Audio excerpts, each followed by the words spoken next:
Okay, I'm going to call this regular meeting of council to order. First, I'd like to respectfully acknowledge that this meeting is taking place on the traditional unceded territory of the Stanawas First Nation. Oh, it's kind of weird echo in here. Or is it just me? Whatever, I can live with it. It's just like, I got, no, this is the way I always have it. I know it's the way you always have it. The sound is coming off the microphone too strong. Well, whatever, we'll just keep, I'll be able to just put it a little further away. Okay, first item is adoption of the agenda. I'll just move that the February 11th, 2026 regular council meeting agenda be adopted with additional input for item 10B and 10F. And further that items 10G, 10H, 10J, and 12B to follow 12G. I can repeat that and again in a moment. And that items 10G, H, J, and 12B follow 12G. And also that 12A is to immediately follow 9A. So again, it's, so 12A to immediately follow 9A. Yeah, it's a pretty big agenda, but if there's a seconder, I'll speak to it. Yeah, so thank you. So with respect to the agenda, what I've done is I've moved what I believe, well, most of my motions that I have on this evening's agenda to the end of the agenda because we have an extremely large agenda. And we also have some very important items to get to in camera. You know, we already have a 4.5 hour meeting scheduled, but that may not be enough. So again, 10G, H, J are my motions, and again, I'm moving them to the end of the agenda to free up time and space for other discussions. And then 12G is it has to do with grant applications, and I've already spoken to Director Wells about moving that item to the end of the agenda, again, to free up some space. So there we be. And 9A is a very important item that needs to be dealt with this evening. And it has to do with informing RDN regarding a budget item that needs to be included in the financial plan. And that's a very emergent item. So that's why 12A is I've recommended to go in front of 9A. So hopefully, is there any questions, Councillor Lerner? I've lost my microphone.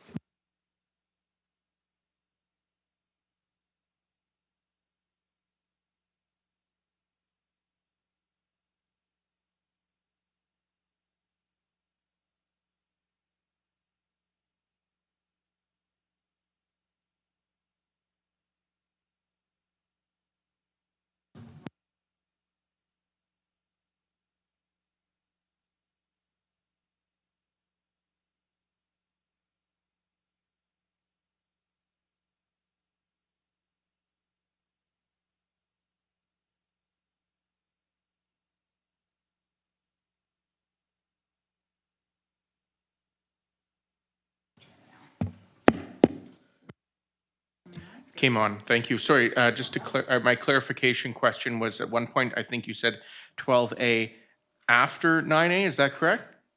Or is it before? To meet, oh, sorry. Yeah, 12A to immediately follow 9A. Great. Thank you. Yeah. Okay. Unless there's anything further, I will call the question on the amended, or on the agenda with the renumbering. Oh, go ahead, Councillor Jones. Yes, I just have something further, please, if this is the time to remove item 11A from the agenda. Okay, so that's an amendment. So I've just made the motion with those changes already in it. So we just treat this as okay, to actually just remove 11A. 11A, please. Okay. I guess I'll just second it and then for discussion on the amendment, so.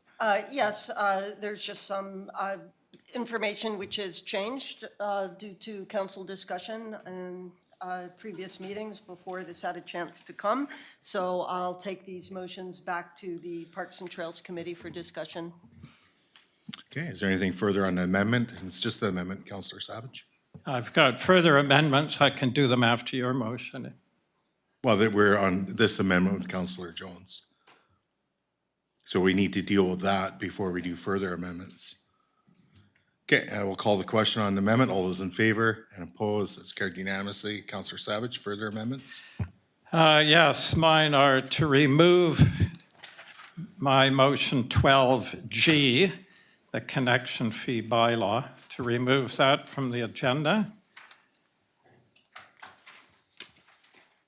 And to remove items 10C and 10J.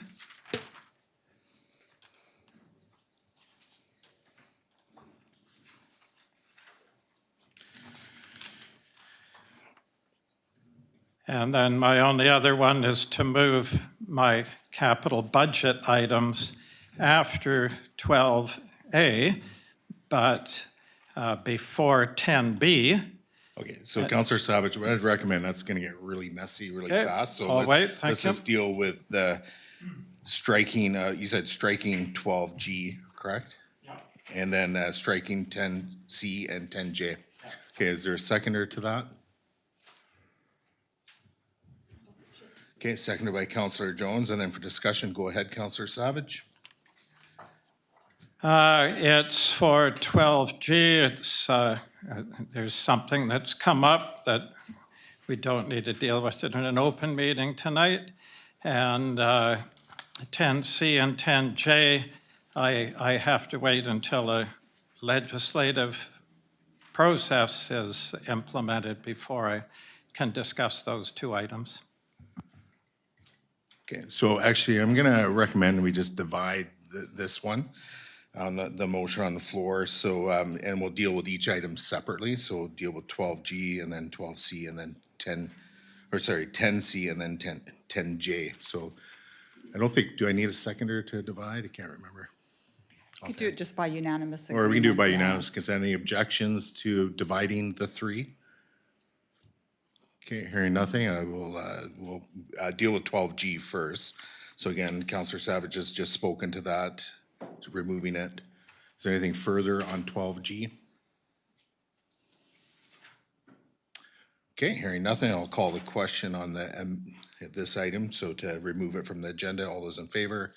Opposed, that's carried unanimously. Okay, and now we're on to 10C. Is there anything further, Councillor Savage?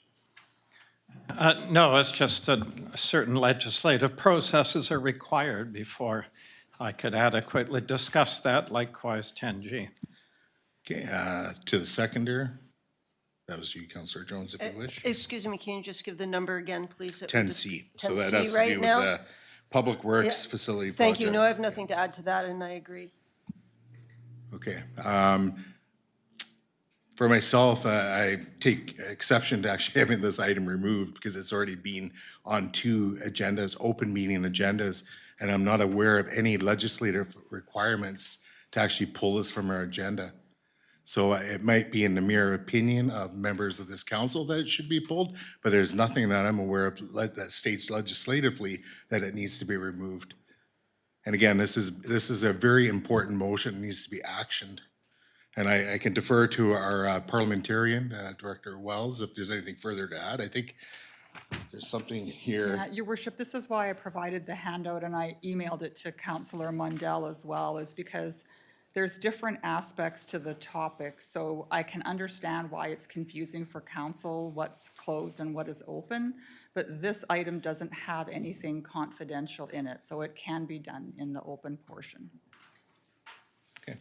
And just further to add to it, everything that's in my report that accompanies the motion that's on this evening's agenda and the two previous agendas, again, that's all in the public domain. So I don't know what council is worried about, having us move forward. It's quite concerning. Councillor Jones? Yes, the reason that I support the motion is that there are many different components that we address in while we talk about this topic. And it is very difficult to, when speaking, be sure that one is speaking to a point which is in camera or not in camera. In this open meeting, you can't speak to in camera. So because there are parts of this that belong in camera, and of course I can't say what they are because you can't say what they are in open meeting, it puts us in a rather precarious position. I feel that I could easily stumble on something and inadvertently speak to something which is in camera, and that poses some rather serious liability problems. So I suggest we do remove it from open tonight. And when we are in camera, we can release the information to the open meeting so that we can all speak to all of it, knowing exactly what we can speak to first. So it should, yeah, thank you. Well, yeah, anyways, I'll let other members of council speak to this before I have another go at it. Okay, go ahead, Councillor Savage. Yes, it's simply the discussion about this that needs legislative process. That's all I'll say, and not perhaps the item itself. It's much of the discussion needs legislative process. That's all I'll say. Okay, and for myself, again, this is like smoke and mirrors here, folks. We're through to council. I don't understand legislative process. That's doesn't make any sense whatsoever. For our viewership, for anybody watching this, would be just completely puzzled with what's going on right now. Basically, everything that's in the agenda is fair game for public consumption. And this topic needs to move forward. Council needs to action items this evening so staff can act. We're so far behind the 8 ball in terms of the public works facility. This just baffles me. I have no idea why council would want to stall this by hiding behind legislative process. That does not make any sense whatsoever. And I take extreme exception to this, the way this is actually going now. It's disturbing. Councillor Lerner. Thank you, Your Worship. So my recommendation at this point, because this was a motion made by a member of council that has had it on multiple agendas, and we do have a policy in our procedure bylaw that any motion made by a councillor will appear on the agenda, or a council member, I should say, will appear on the agenda. My recommendation is to leave it on the agenda, wait till we get to the topic, begin the discussion. If we feel we cannot make a decision tonight without discussing something in camera, then we can refer the item to in camera or postpone it to the next meeting, but I think we should at least get the discussion started tonight. That's my 2 cents. I'll respect whatever the will of council is on this item. Okay, Councillor Savage.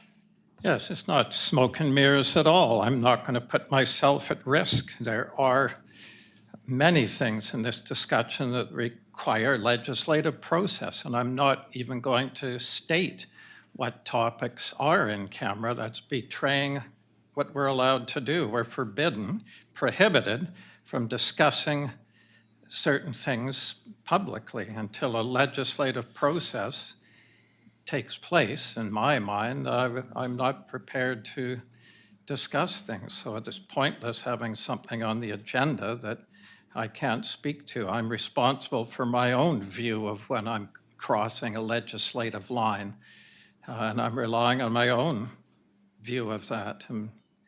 And I'm not going to cross any legislative lines tonight, and it's not delaying anything in my mind. So things need to be dealt with legislatively before we can discuss these, and we can be doing that later tonight. So that's all I have to say, and there's absolutely nothing odd about this at all. It's something that's I'm not prepared to put myself at risk, and I don't know why any councillor would tonight. Okay, I'll respond to that, and staff will, and again, if they need to chime in if I'm saying anything incorrectly, but I've been assured by staff there's nothing incorrect about how we're proceeding this evening. We have our corporate officer whose responsibility is to ensure that we are not crossing any legislative lines according to the Community Charter and Local Government Act. So I think council, should not be, as Councillor Savage is putting it, it could be potentially misleading because you're not crossing lines. You can be reassured. And unless I'm wrong, I'm sure staff will speak up if I'm wrong, but I've been reassured by staff we're not crossing any legislative lines. So council is free to participate in this conversation. But going in camera, again, it just doesn't make sense. Everything here is available for public consumption. If there's areas that we're getting into that require in-camera discussion, we can basically go in camera at that point in time. But the bulk of everything we're to be discussing is open meeting agenda stuff. It's pretty straightforward. So again, I really caution council listening to Councillor Savage's opinion about we're crossing lines that we shouldn't be. Now, if you blurt out something from an in-camera meeting that shouldn't be going into the public, that responsibility is solely, or that's solely on that individual member of council. Anyways, the discussion is safe. That's what I'm saying. Go ahead, Councillor Jones. Yes, well, respectfully, I disagree. And I fortunately am very capable of forming my own opinion and not just listening to what another councillor has to say. And I can't give the details on it because I can't say what it is. So it's a little bit of a pickle here. I suggest we just do the safe thing. Let's discuss it in camera, get it released officially, formally, the way things should be to open meeting, and then we'll be fine. We'll still get through it tonight, so I don't see any issues there. Okay, so I'm likely going to call the question here. I would agree with Councillor Lerner if we get to a point in this discussion that needs to move something in camera, we can move in camera, or we can actually refer that particular item to in camera. My concern is this is already being on 2 agendas. We have not gotten to it. It is a pressing matter for our municipality. Our public works, as stated in my report, is without a permanent site. They're on lands that are not zoned for their current use. That is not in-camera information, that is a fact. Look at our zoning bylaw. So it troubles me that we would cause any further delay. We're likely not, if it goes in camera tonight, we're not gonna get to it. It's just punting it down the road yet again. And again, the reasons given, I am not satisfied. There's nothing to be worried about legislatively. Councillor Mundell? Yeah, I tend to agree with the other councillors that it is a bit of a blurred line in where there are things that have been discussed in camera, and then there are the things listed here. And I also feel uncomfortable and will be constantly having to check myself to make sure I am not, and you just said, that, if we say something inadvertently that we shouldn't, that it's on us. So that actually makes me feel more anxious and more likely to have less of a fulsome conversation because I'm going to be constantly worried that I will bring up something that we have discussed in camera. So I feel less confident discussing this now than I did before because of this conversation. So or this discussion. So I also am concerned that things will get said that, again, shouldn't be said or discussed in an open meeting. So I'm going to support this. Okay. So through the council, what I'd recommend is that we do not vote in favor of removing this from this evening's agenda. If council is genuine in its approach here, with respect to making sure that everything is clarified in camera before going to an open meeting, what I would suggest is that we just move this to follow the in-camera agenda. And we deal with this tonight. As councillors have said, if you want to deal with this tonight, let's deal with it. But we have to forgo other items on our agenda. We have to manage our time. So again, removing this is completely disingenuous to the process. If council wants to go in camera to clarify what can be said and not be said, fine, I can support that. But what I can't support is just simply blatantly removing it from this evening, and then 2 weeks later, meeting again, and so on, and having it on the agenda for a fourth time. And it still puzzles me why this has not come up, the last 2 times. So again, I can respect the fact if I've got a majority of council that wants to review what can be said, that's fine, let's do that. So I'm prepared to vote, and again, I won't be supporting the motion on the floor simply because I will be making a follow-up motion to refer it to follow the in-camera. And we did this last time, I believe. So anyways, we'll move to call in question. All those in favor? Oh yeah, I'll be in favor of sorry, no, I don't want to be in favor. I'm confused myself here. Okay, opposed? Mayor Swain, Councillor Lerner opposed. So at this point, I'm going to appeal to council. I'm going to do a reconsideration on the motion. This is, I believe, I'm entitled to do this and under the community charter, to vote on this matter again. To me, again, so the motion is back on the floor. And what I will say is, again, this is comes across as being very disingenuous to our process. It's a point of order. What's your point of order, Councillor Yeah, I move Savage? to call the question, and I'm finding this quite disrespectful, your way you're speaking of council. Thank you. I move that we call the question. That's not a point of order calling in question, Councillor Savage, so that's out of order. Like, really, it's just simply out of order. To interrupt me to do that is rude.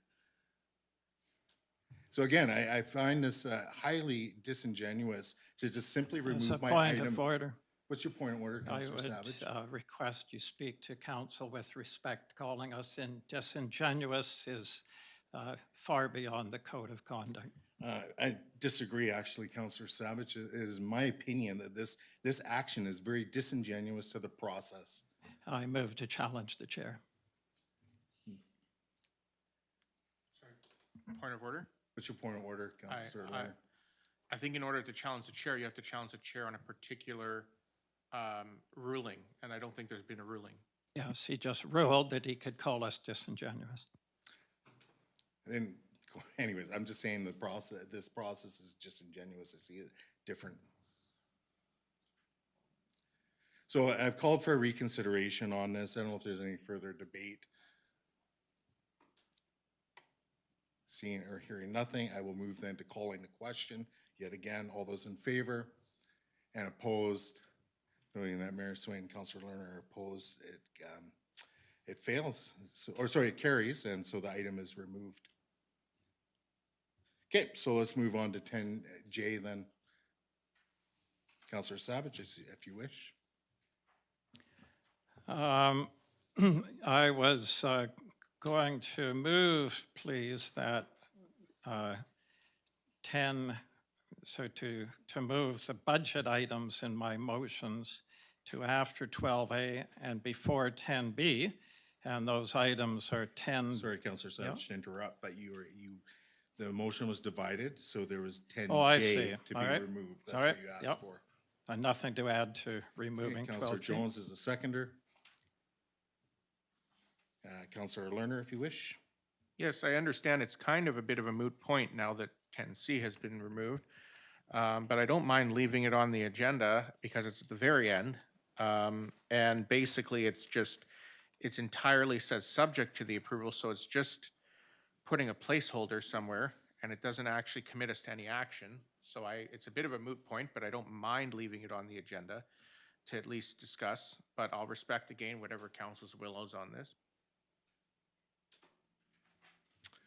Okay, for myself, I honestly don't see the reason why to remove it, but that's fine. I can see what's happening here, so I'll just leave it there.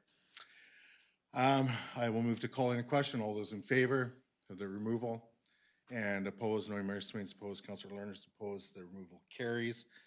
Back to the agenda as amended and reordered. Councillor Savage. Yes, thank you. It's just to move my motions for the budget items after 12A, because I believe it's been moved to just before 10B, and to have these items before 10B.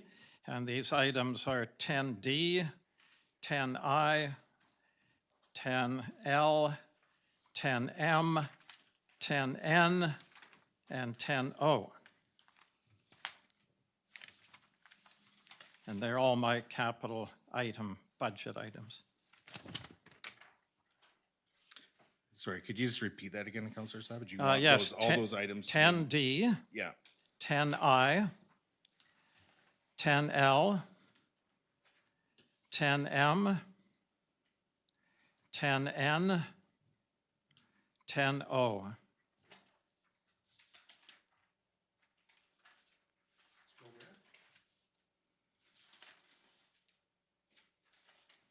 and sorry, where did you want them to go? Just before 10B, please.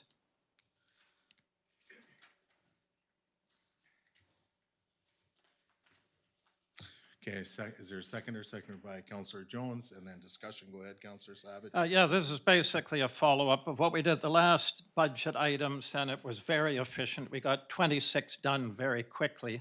So all these are to be done bing, bing, bing, bing, and they deal with the remaining items on the capital items that we've been waiting to do. So it'll just be an efficient way to get through them quickly. Thank you. Okay, through the seconder, if you wish. Yes, this makes sense to me. We started working through the list of capital plan items at the last budget, so I see this as a continuation of that discussion, and this is a logical place to put it in the agenda. Okay. Any further comment? Okay, hearing nothing, I'll move to call in question then. All those in favor, opposed, that's carried unanimously. Anything further to reorder, delete from the agenda? Okay, hearing nothing, I'll move to calling the question on the amenda as reordered and amended. So all those in favor and opposed, Mayor Sweeney's opposed, carries. Okay, so that takes us on to general matters. So we have Mayor and Council verbal updates. So through to Council, start with Councillor Mundell, if you wish. Nothing for me. Councillor Jones, And nothing from me, thank you. Councillor Savage, Nothing, thank you. Councillor Lerner. Yes, thank you. Just a note that I believe the Wounded Warrior Run is coming through Lantzville again. I believe it is February 27th with a stop here approximately noon. That is a Friday at the Lantzville Legion, and I think it's always wonderful when the community comes out to support that. Unfortunately, I will be out of town that day, but I encourage everyone who can to attend. Thank you. Thank you for mentioning that, Councillor Lerner. Yeah, it's definitely a great event to partake in if you can, so thank you for bringing that up. Other than that, nothing to add for myself. Moving on to the consent agenda, any items being requested to be removed? Okay, hearing nothing, I will move that items 5A and 5B in the consent agenda be approved. Seconded by Councillor Savage. I'll call the question. All those in favor, opposed, that's carried unanimously.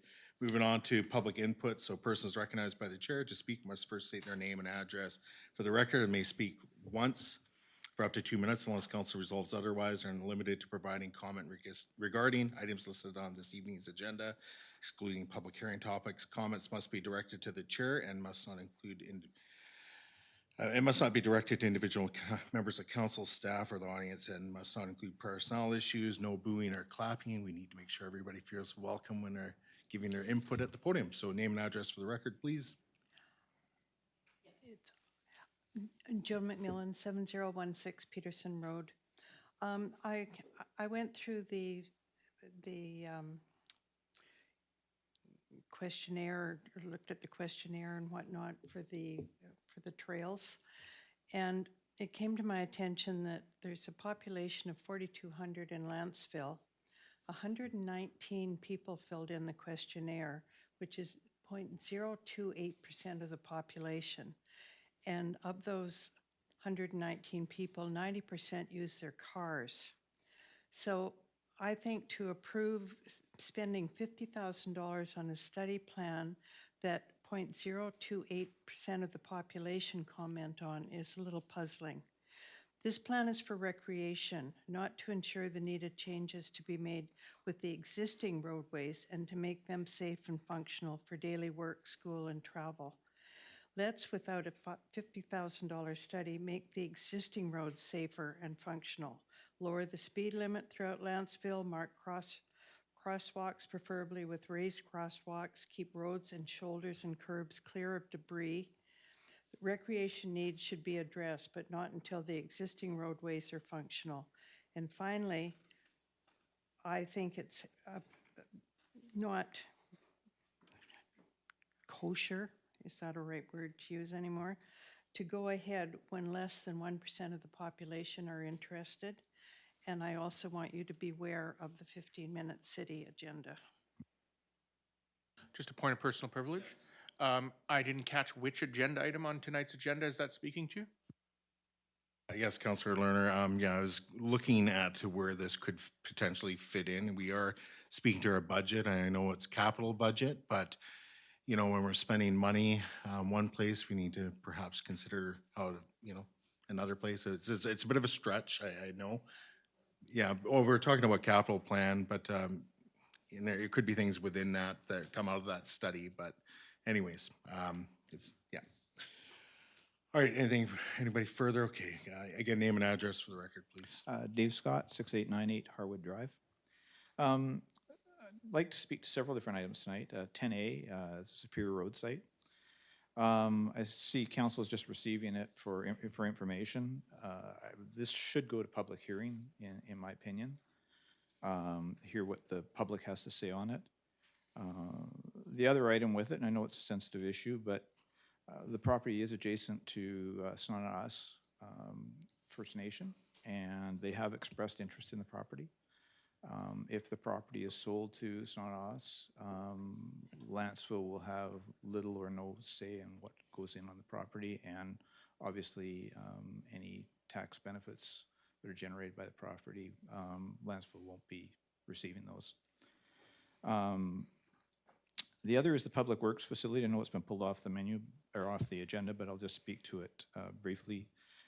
I don't think the building should be repurposed for the Public Works building. It's an older home.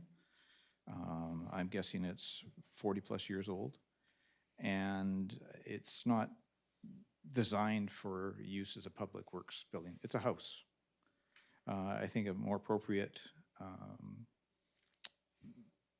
I guess Public Works building would be something like a modular building, whether it be a custom built one, because we're not talking this needs to be a huge, huge facility for the inside staff. I mean, there can be cold storage put outside, but you either get one custom built or there is a significant market of used ones and you can get one and refurbish it.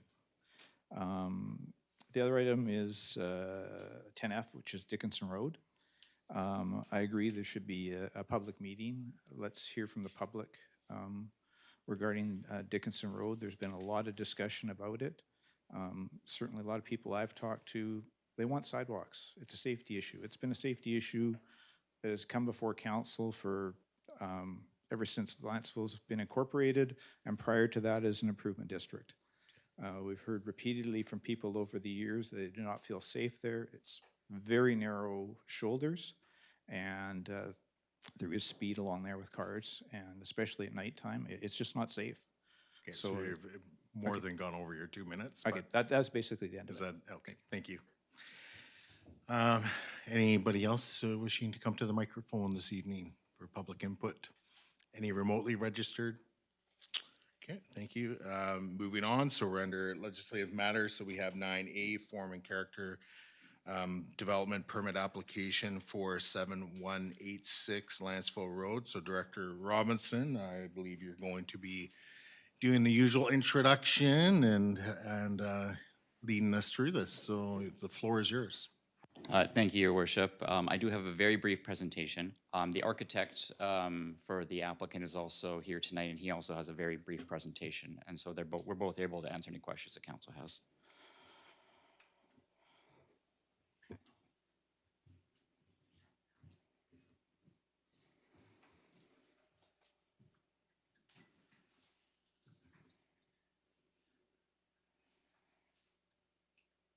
Hey, there we go.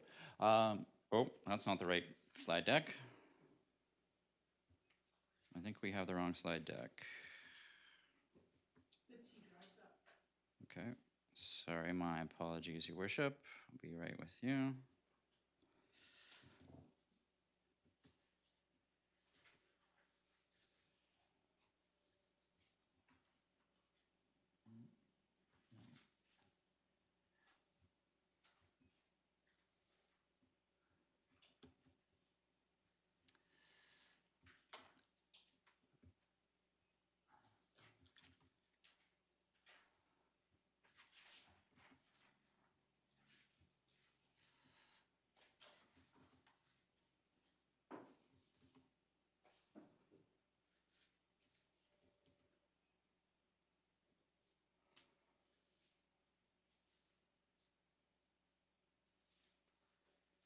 No, this is not it.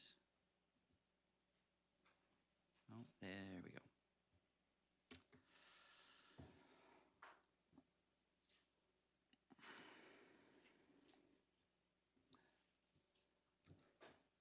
Should be ready.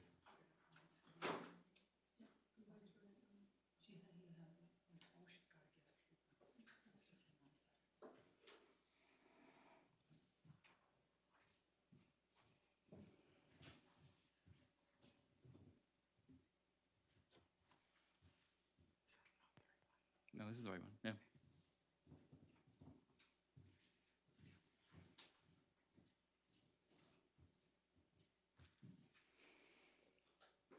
There we go. Apologies for the delay, everyone. Tonight we're talking about a form and character development permit for 7186 Lantzville Road. It's 2 or 3 lots that way.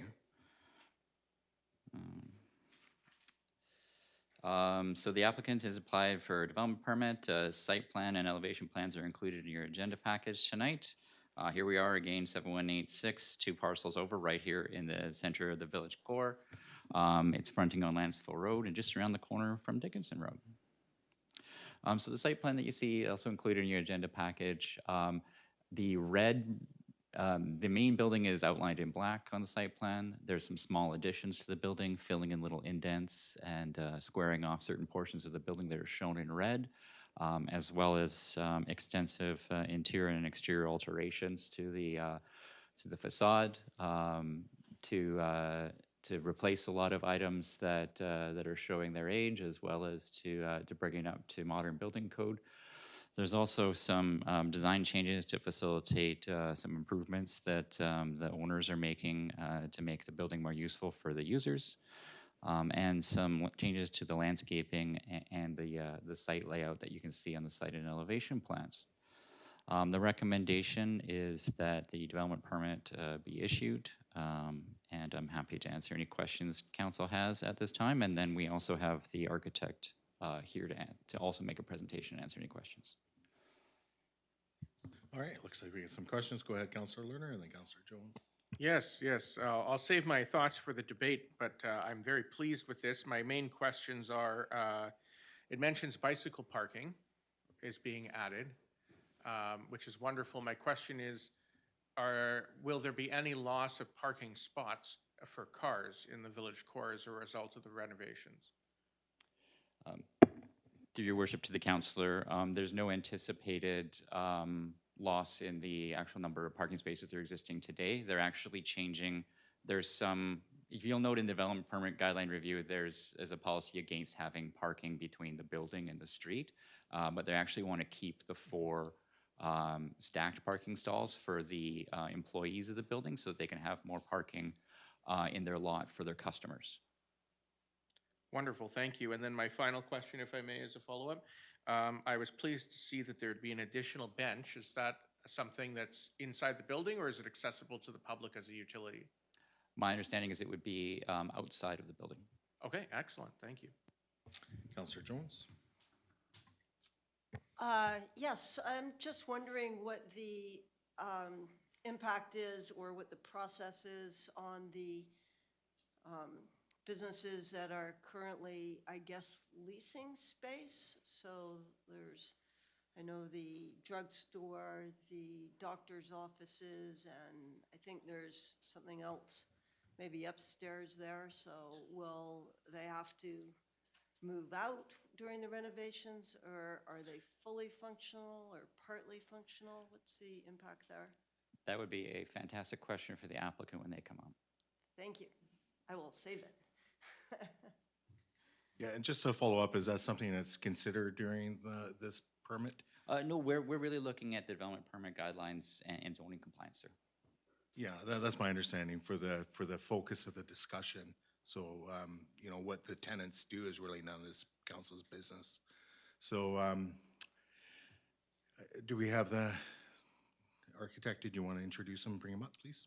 Sure. Do you want to come up and I'll get your slide deck up here too?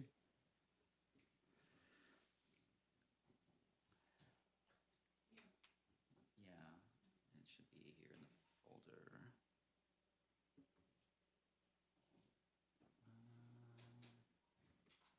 Was it? Oh, here we go. Yeah. There, I think just hit the arrows. Okay, thank you. Good evening. I'm Atta. I'm the architect representing AR Architecture, working with the owner and the contractor here with me as well to answer questions. And probably I not necessarily need a presentation, probably just a elaboration to extend to what. Sorry, just gotta switch the slides. Oh, sorry. No, pardon me. Sorry for getting in your deck here.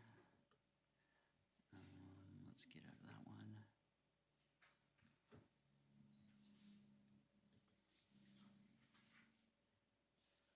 Yep, that one, and then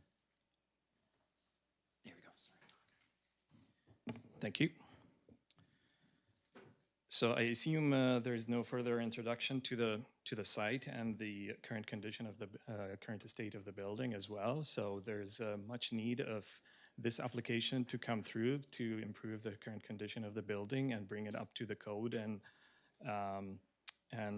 due to the lack of maintenance, because of the approach of the design that previously done, and probably it's not up to the standard at the current date as well. So we are proposing or looking at the similar group of the use of the similar building. We can see a variety of like modern and peaked roof, classic style of buildings. We probably proposing something similar, but within the parameters of the building form and character of the existing structure of the building. There are so many we can address, but here's a few snippet of issues with the building due to the lack of maintenance, I would say.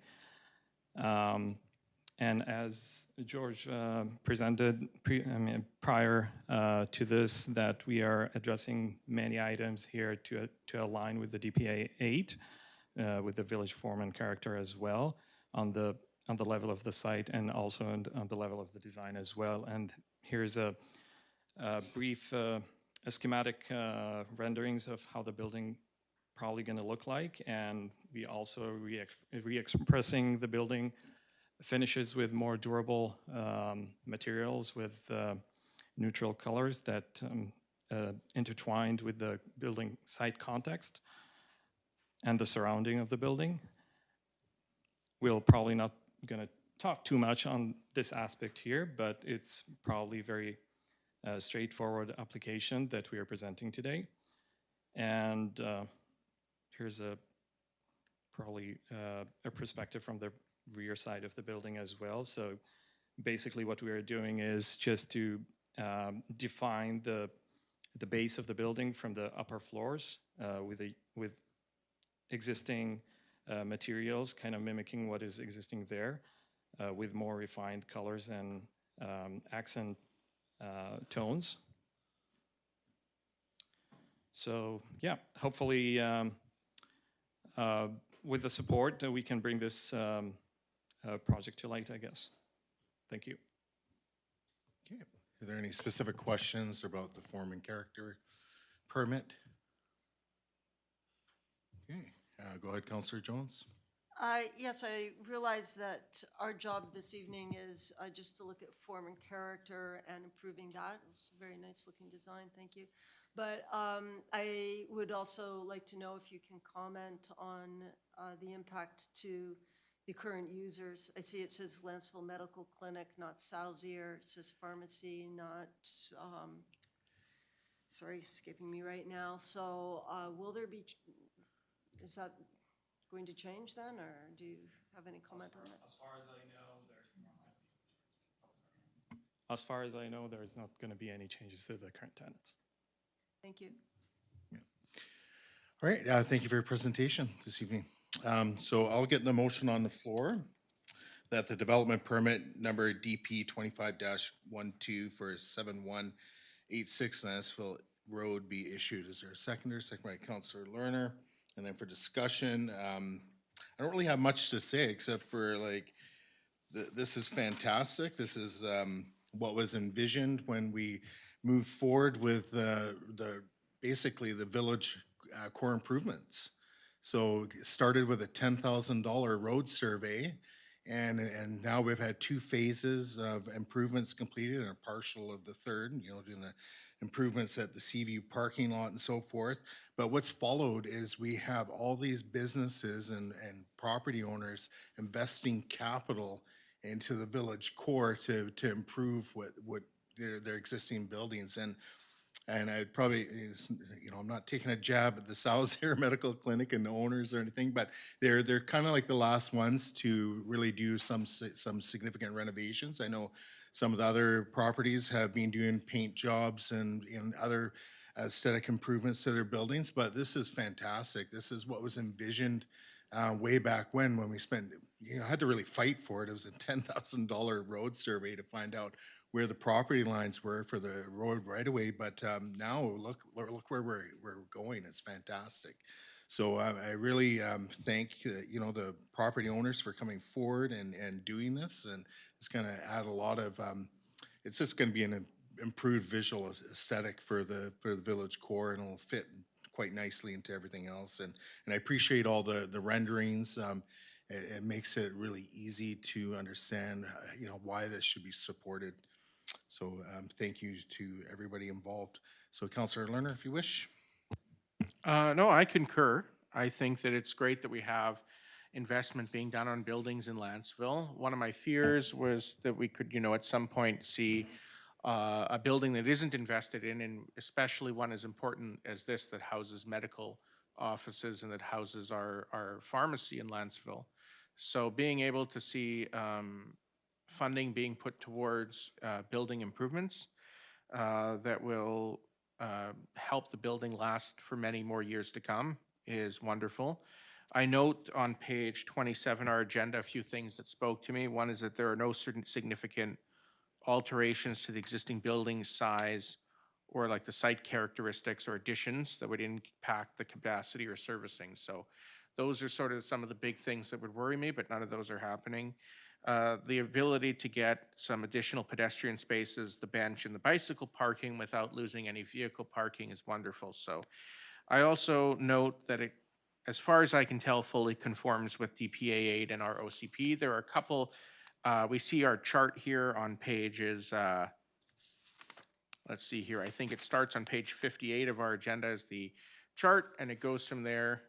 Some things are not applicable because it's not a new building, and so there's no, for example, the underground parking is not something they're going to do unless they tear down the building, so that's not really applicable. But when it comes to all the applicable stuff, almost all of it is yes, yes, yes.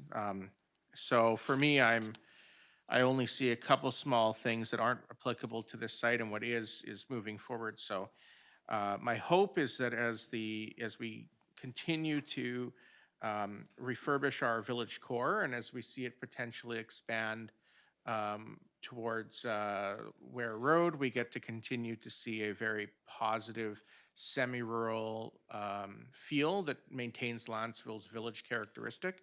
And I see this doing that, so I will be in support. Thank you. Okay, got Councillor Savage. Thank you. So yeah, I'll certainly support this very nice design. If you notice the long horizontal statement. The reddish warm color is a lovely contrast to this new ribbing of the steel with the vertical. And that ribbing goes up 2 stories, so it really accents the vertical. That's a nice touch. And to separate the different elements by color really gives it a good vibrant feature for the village. So, and with the salves here, the reason they haven't fixed up the outside for so many years is because they look so good on the inside with all the great service they've given my kids, myself, family, and so on for the great medical service they've given. So thank you to them for sprucing it up. So at any rate, I'll be fully supporting it. Looks great. Thank you. Councillor Jones?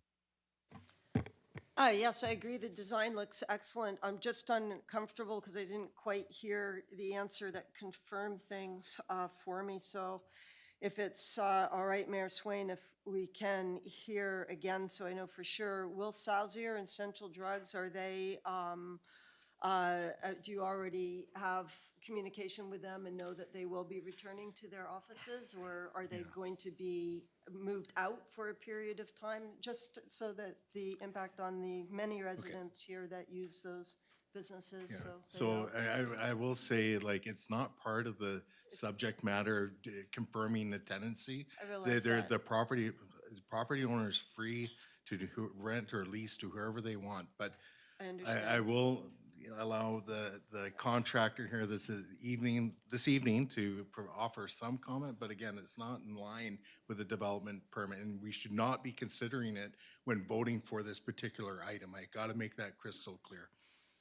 Sure, yeah, your worship and council, all the tenants are gonna remain in place, and the renovation will happen while all the businesses remain open.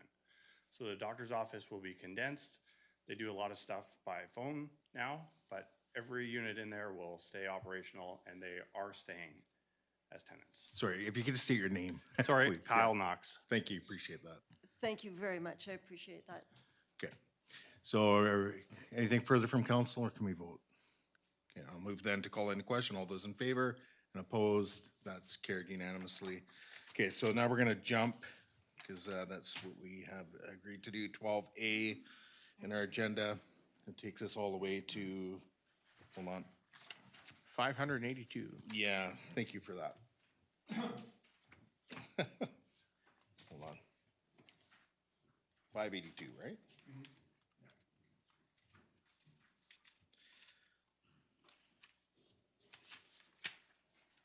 There it is. Okay, so I'll just get the motion on the floor. Oops, where's my apologies. It's gonna be a fair bit of this tonight. Okay, so that council approved a use of up to $500 per year in the 2026 to 2030 financial plan to be funded from general taxation to participate in the city of Nanaimo's Civic Sport Merit Awards and Arts and Culture Merit Awards ceremony. And further, that this resolution be sent to the Regional District of Nanaimo to confirm the District of Lantzville's commitment. Is there a seconder to that? Second by Councillor Lerner. And then for discussion, just kind of, the report that we have on starting on page 582 is fairly comprehensive and kind of explains what we, how we've gotten here. The only thing that's maybe a little unclear is that the last paragraph on page 582, it just says, should the RDN board be supportive?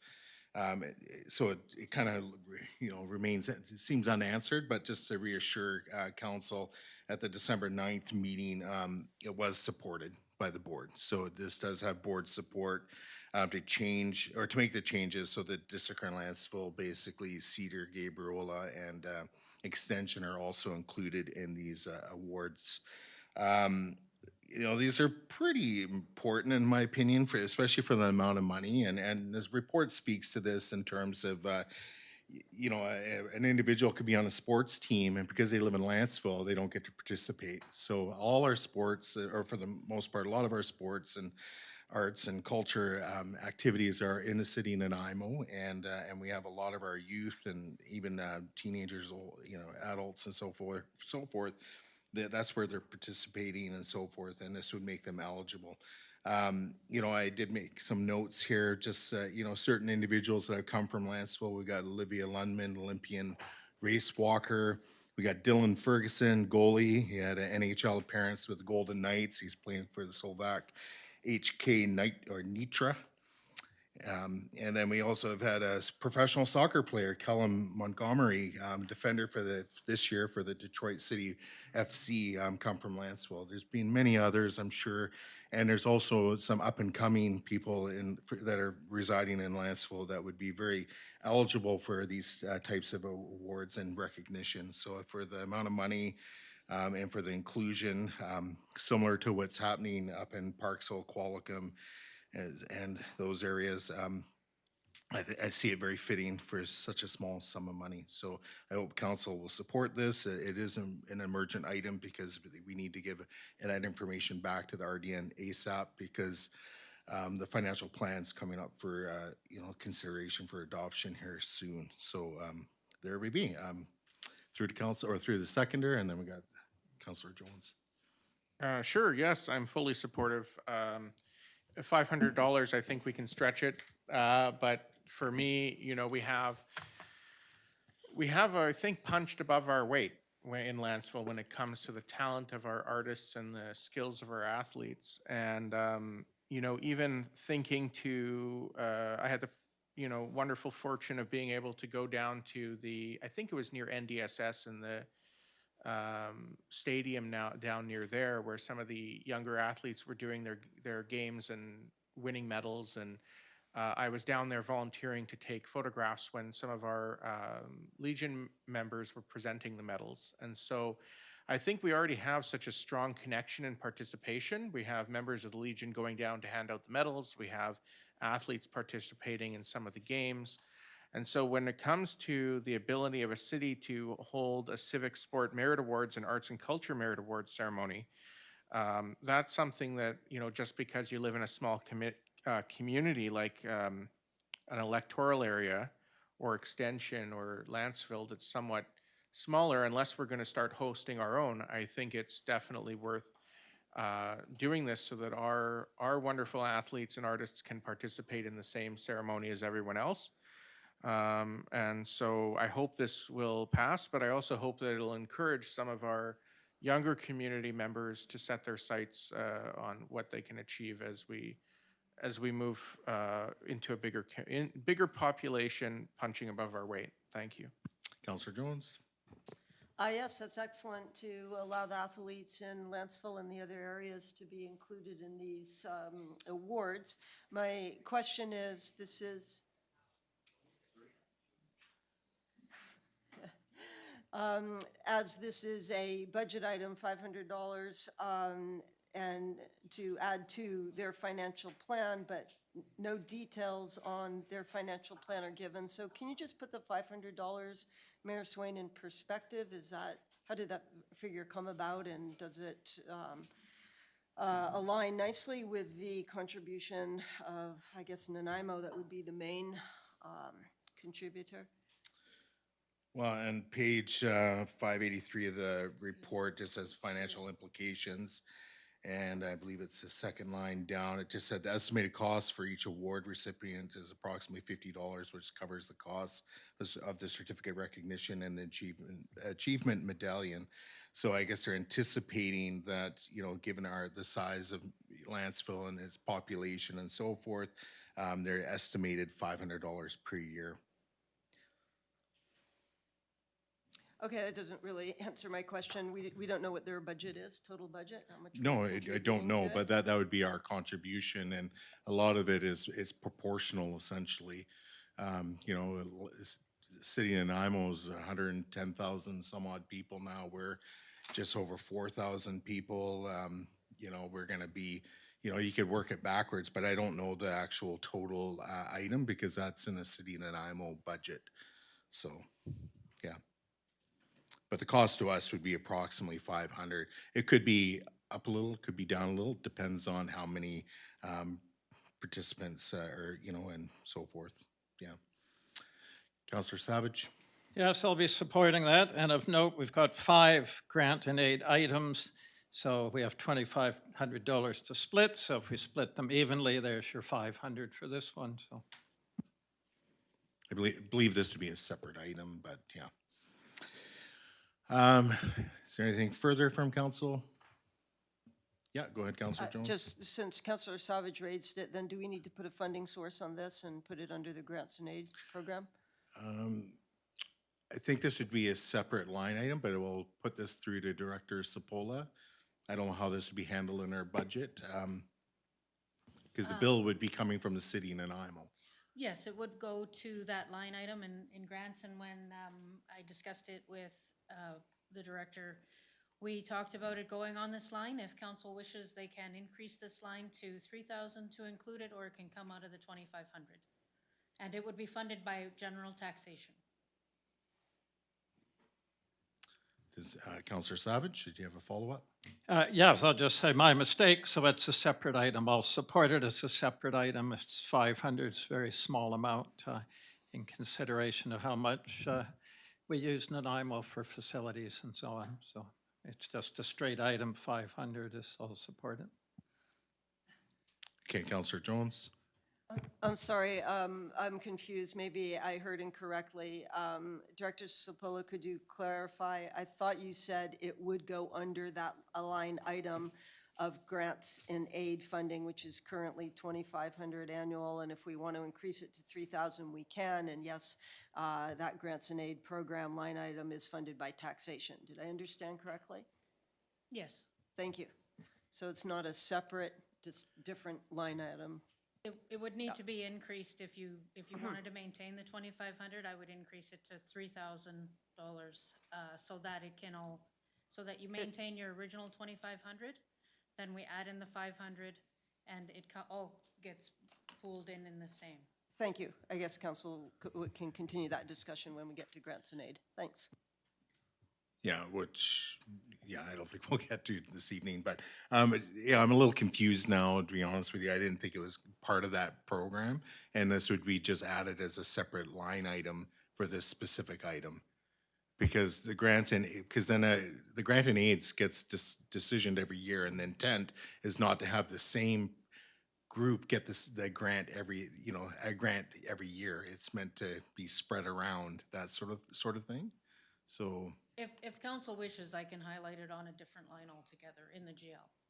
that'd be my that's not preference, a- and I don't know if we need to amend the motion on the floor just to have it as just a separate line item, because it doesn't really fit the grant and aid program, because again, it's meant to go to different recipients every year based on need, Councillor Lerner, and not to be relied upon as a yearly revenue source. But go ahead, Councillor Lerner. I concur with Mayor Swain, because if we put this under grants and aid, the way our grants and aid policy is written, it doesn't include this. It's, our grants and aid policy specifically has applicants apply each year. And the way this motion is worded, it's, so maybe I can defer to staff, but it would be my recommendation to have it as a separate line item. Just so that council's aware, when I speak of coding, I speak in general ledger terms. So it's a general ledger, and you can have multiple things come out of one code. But if it's more clear for council that we create a separate general ledger code, that is fine. I can definitely do that so that it's not conflagrated in another number. Okay, I think there's enough. I think staff can manage this, no problem. Like with the financial plan, it will just appear as a separate line. It won't be as part of the grant and aid. Okay, so it's clear as mud, I think. I'll move then to call into question. All those in favor and opposed, that's carried unanimously. Okay, so moving on, we have, okay, good. So now we're on to 10A. So this is the public engagement for the official community plan and zoning bylaw amendment applications for Superior Road Regional Service. So Director Robinson, do you have a presentation or introduction to this item? Just a brief introduction, Your Worship. The intent is that staff have received a large volume of correspondence regarding this file, and we wanted to bring it to council's attention prior to the bylaws returning to council for second reading, so that you have time to review the correspondence and digest it before considering second reading of the bylaws. Okay, thank you. Through to council, any questions? Okay, Councilor Lerner? Yes, just through your worship to staff. My understanding is, I appreciate receiving all this correspondence. My understanding is that correspondence can be received by council up to either the defeat of an application or the close of a public hearing. So between now and either of those, will council continue to receive periodic dissemination of feedback prior to future agenda items? Through your worship to the councillor, yes. We just wanted to compile everything that we've received to date so that you can receive it and go through it all in one big package. And then I've also included information in here about the open house meetings that we held in October and some of the other formal kind of correspondence that we've had out with circulation agencies in line with the motion that council passes at the September 17th meeting. Okay, so I'll just get the motion on the floor that council receive for information and review the public engagement, information and review the public engagement for the official community plan and zoning bylaw amendment applications for Superior Road regional service area. Is there a seconder? Second by Councilor Lerner, and then again, I don't know if there's any questions or further discussion. Councilor Lerner? No, just I look forward to seeing any future feedback. I went through this so far. I look forward to reading it further. What I have counted particularly in the agenda, and don't hold me to it, I could have made a mistake, but there was approximately 10 unique residents in favor and about 110 unique residents opposed. Some of those, of course, live in the same dwelling, but in this case, I counted based on unique persons.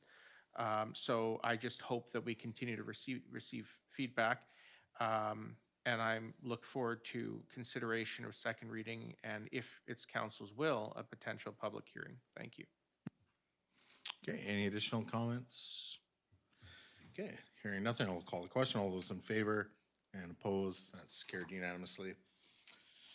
All right, so now we're on to the next item, which is 10D. So we have the capital plan budget items. And it just has, I can just read it, just says that the following proposed budget items be considered individually, and then there's a list. So we can just kind of, through council, we can just work down through that list, and then so is the intent, sorry, Councillor Savage, to review them individually or to take them as a group? Yes, please, if you could deal with them individually like you did last time, it really goes well. Thank you. Okay. So the first one on there is, this again, they're just listed as proposed budget items. And the first one is public workshop at 1.2 million.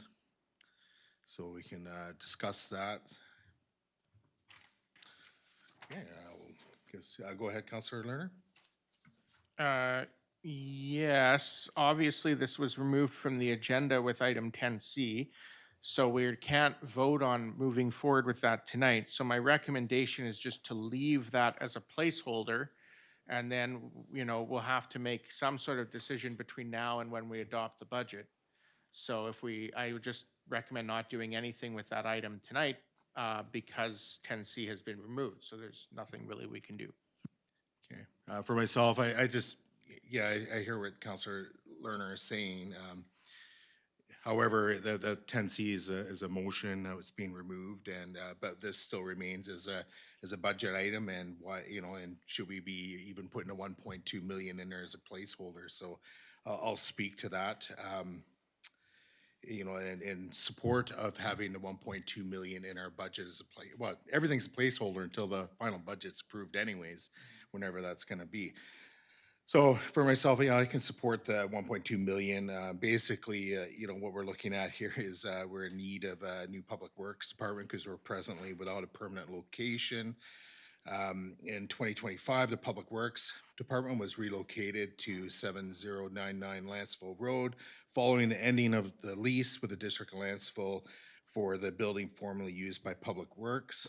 In 2024, council purchased 7099 Lantzville Road and 6852 Wiles Road for the sum of $922,220, or sorry, $245.02 and $324,205.06 respectively, using the Growing Communities Fund. The 7099 Public Works Facility location is considered temporary. The Public Works must be vacated from the property sometime in 2026 to allow for the development of 7099 Lantzville Road. The house located at 7099 must be removed from the property in 2026 to allow the development of that 7099 Lantzville Road. Further to that, the 7915 Clark Drive West parcel is zoned community services and was acquired from Lantzville Projects as a community amenity contribution for the future site of the Public Works and Fire Hall facilities. And ultimately, there's lots of space on that 5-acre site, but it's easy to site a 1-acre public works facility on that site. So with that $1.2 million being in our budget, it'll be more than enough, from what my understanding, to actually move forward with that project in 2026. It is so desperately needed because we're without. So again, I'll be supporting having that 1.2 million in the budget. Maybe between now and the adoption of the budget, that might be amended, may go up, may go down, but I think it's going to be in that ballpark. Is there anything further on the 1.2 million placeholder? Councillor Savage. Yes, for me, we're awaiting information. One of it, at least, is financial, so I won't be making a decision yet.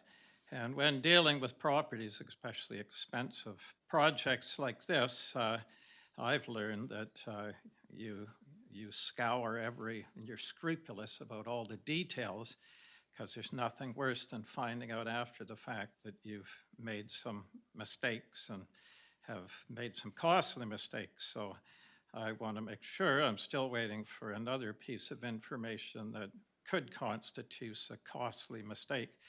And I want to make sure that's not the case. And when we go through as I mentioned before, the legislative process, I'll be able to discuss it more fully. I look forward to that. There's nothing wrong with discussing this in an open meeting, but we are moving forward. Every week that goes by, we're moving in the forward direction, but until I get a little more information I'm waiting for, I won't be approving this in the budget, and we can certainly do that soon when we get a little more accurate picture. Thank you.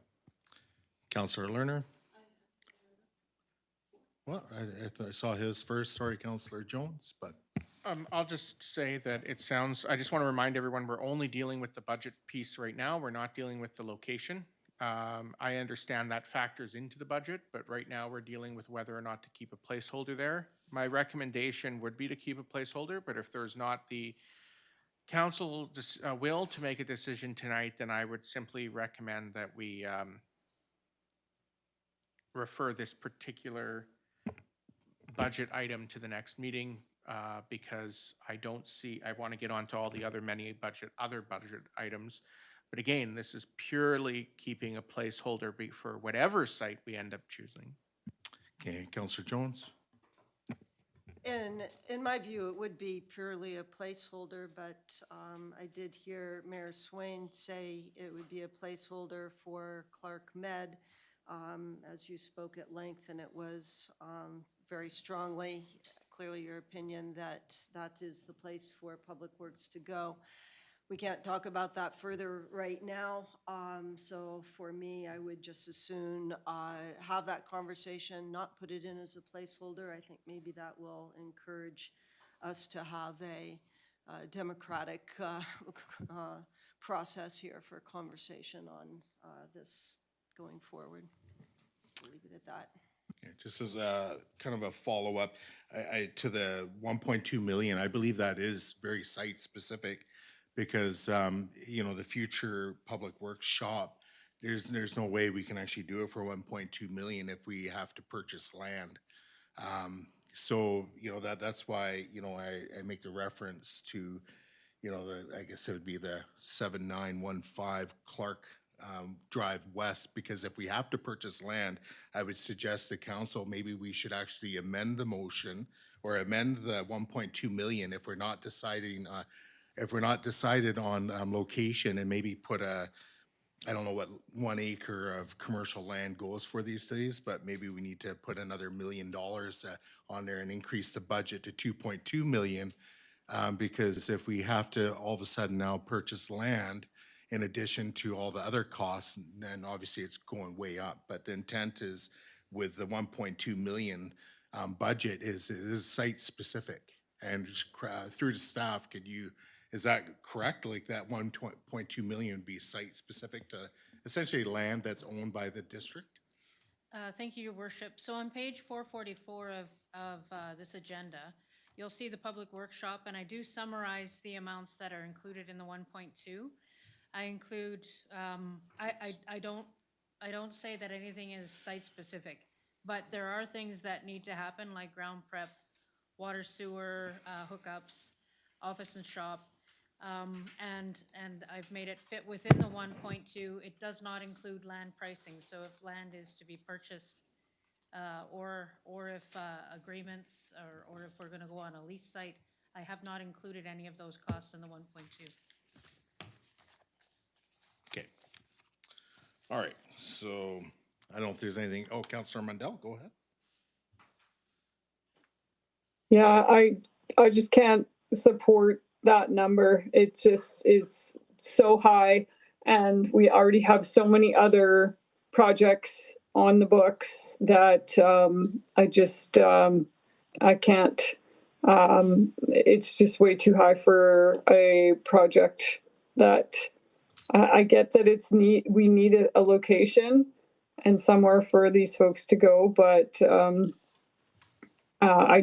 that number is way too high. And again, we have other capital projects.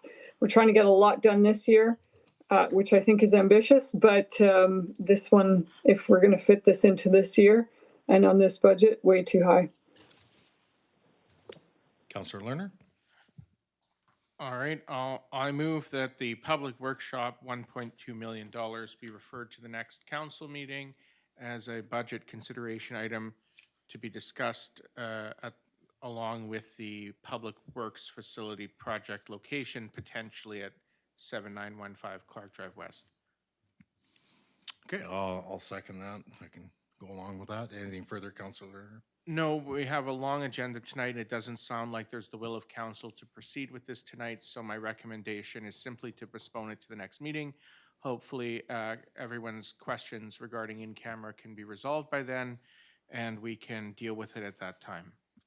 Yeah, for myself as a seconder, yeah, and just so through to council, be assured that I will be resubmitting my motion that was removed from this evening's agenda through to staff to appear on the next agenda.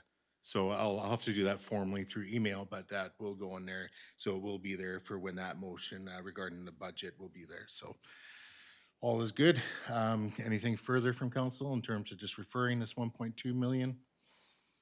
All right, I'll call the question then. All those in favor and opposed?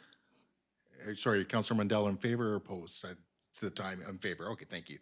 All right, so that's carried unanimously. That takes us on to the next one, the website upgrade. Through to council, discussion on the $125,000 for the website upgrade. Councillor Lerner, go for it if you wish. I'm supportive of getting the website upgraded. I think that is something that we need to do because it's really outdated. Let's just be frank. It's very outdated. Hasn't been updated in about 15 years. It's currently probably the most front-facing feature that we have in the community, other than the roads people drive on. I'd say that the website is probably the thing that people interact with first before they reach anyone else, because that's where they find out who to contact and so on. And there's certain things you can't do right now, like submit your bylaw complaint or things like that. That being said, 125,000 is a lot of money. I believe we did go through an RFP process and put out a tender for bids. So I don't want to say anything that isn't allowed to be public. So if this is a inappropriate question, please don't answer. But through your worship to staff, did we receive bids from multiple companies, and is this the lowest bid, or is this just the recommended vendor? So this is the budget that we advertised for the project with the RFP, but we did get a number of submissions that were less than 125,000. Okay, thank you. And may I ask then, I guess we can't go into details of why a particular vendor was chosen, but my question then is whether it is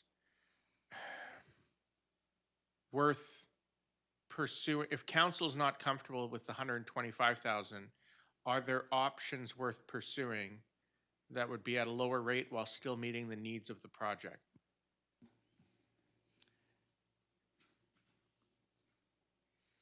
I'm having a hard time with the question because the reason that we set the budget at 125,000 is to make sure that we would be able to choose the best product available. So we also took into account that, for example, we don't have dedicated IT support in our organization. So we have to spend a little bit more on the development of this on account of that. We don't have dedicated communications or graphics design staff. So those sorts of considerations were part of it. And I want to provide the best product for the district in the long run. But having said all of that, there are lower bids that do encompass all of the requirements as well, but they're not going to be as high of a quality of a product. So I just want to make sure council is clear. There's been no commitment made, so the RFP cannot be awarded until the budget is approved. And also, if council is more comfortable spending something less, then I just need instructions from council about what number I have to work with, and then I can take that forward. Thank you. So then my recommendation, and that did answer my question, I appreciate it.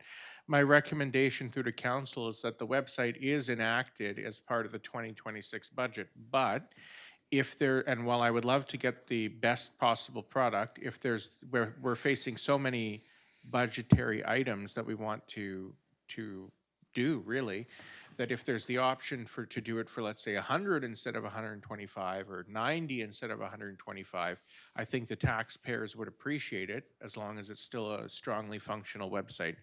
So my recommendation would be either to select a number today that we're comfortable with, or to request that staff come back with a report on some of the alternative options that would be less expensive. I had myself down, and then Councillor Jones, and then Councillor Savage. Yeah, for myself, I support the 125 because that's what's going to bring us the functionality that we need, or it's been recommended that we need. So if we're going to do things like online form fill in, and I shouldn't even really speak to this too much because I'm not an expert in this field and so forth, but to do all the back end stuff to make this stuff functional for a website requires time, and time is money, and that's what these folks are charging. So I guess if staff can bring something back and just kind of give us some increments, like 75,000 is going to get you this, 100,000 is going to get you this, 125 is going to get you that, and show us like what features, kind of like buying a car. If I'm buying a baseline car, I guess kind of every car's got air conditioning, but back in the day, it would be like, okay, well, what does it cost to add in air conditioning? oh, now I want to get the latest and greatest as CD players. And, you know, what is it going to cost me to get that? So in terms of like doing an a la carte kind of scenario, it'd be maybe helpful. I don't know, but clearly there's, you know, council doesn't seem to be comfortable with the 125, but yeah, I'll just leave it there. So Councillor, I think Jones, and then Councillor Savage. Yes, thank you. I am not comfortable with the 125, and it's simply because I haven't got a clue what we're getting. I feel like I'm being shown a ball, $125,000, this is your ball, but I have no idea what is inside that ball. And maybe we can get another ball that has a $90,000 price tag, but I don't know what's inside it either. So I am not going to approve this simply because I can't approve of what to me feels like a blind decision in a way. I would like a staff report. I asked for this at a few meetings ago when this came up. If we could at least see an example of some of the other communities of similar size to us that are using the kind of website that staff feels would work, and then is this RFP description for the website, does it match up with what any of the other communities are using? Is it the same one, or is it the same thing, but it's a different company providing it? That's the kind of information that I need to know to have a better idea where the money is going. Thank you. Councillor Savage.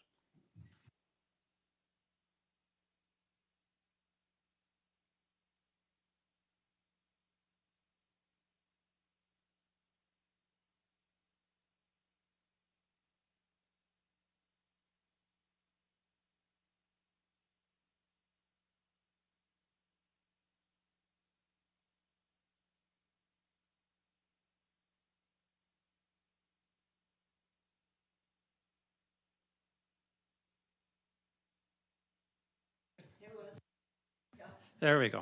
All right, thank you. So unfortunately, I won't be supporting this simply for the reason that we've just got too many big money items that have come up, all converging unexpectedly. The public works, big expenditure. We have 3 culverts that just cost an absolute fortune, each culvert we do. We have 3 of them this year. We just got a lot of big ticket items. I won't even mention a lot of the others, but we have to prioritize, keep some of our funds at the ready for these things. We got the grant application for the reservoir expansion, and we'll be learning in March if we got the new fire hall grant, so big ticket items. So I would prefer to deal with this next year, at the next budget. And in the meantime, I just wanted to note that I find it's quite adequate, the website now, just for my use. When I'm researching things, looking up bylaws and so on, I find there's not much that I can't find there. So anyway, that's just my opinion, that just too many big things we got to prioritize. Thank you. Okay, anything further from council on this one? So what does council want to do? Remove it from the budget? Giving direction would be helpful. Councillor Lerner, you have your hand up. Yes, I'd like to please make the motion that council direct staff to provide a report on the different options for redoing the website at various price points available,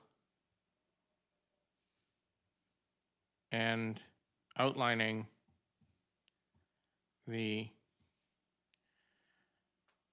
capacity achieved or features achieved, capacity and features achieved at each option. And further, that this be considered for either the 2026 or 2027 part of the budget at a future council meeting.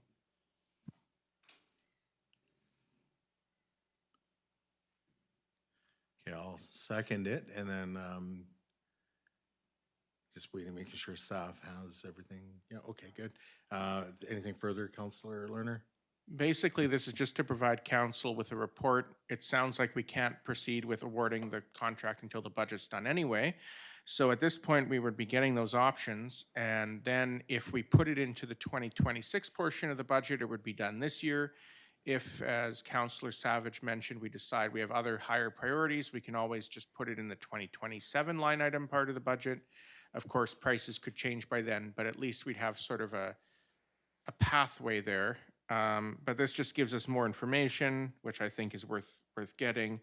And if we decide at that time it's not our highest priority, we can always punt it to 2027 in the budget, because we're required to do a 5-year financial plan. Okay. I have myself down next as a seconder by Councillor Mundell. I saw your hand was up. You can debate or comment on this now. I think it'd be appropriate. Or if you have a comment in general just about this project. Yeah, I was just going to add before the amendment, just that I would love to explore some other options. Again, I know that we'd love the Cadillac version, but we are a small community with a small tax base. So I think we can get by with a solid option that doesn't have to be, again, the best, the premium version, but something that's useful and functional. I don't really even care if it looks nice. I just want it to be easy and practical for the staff and for the public, as well as council to use. Okay, so I have myself and then Councillor Savage and Councillor Jones.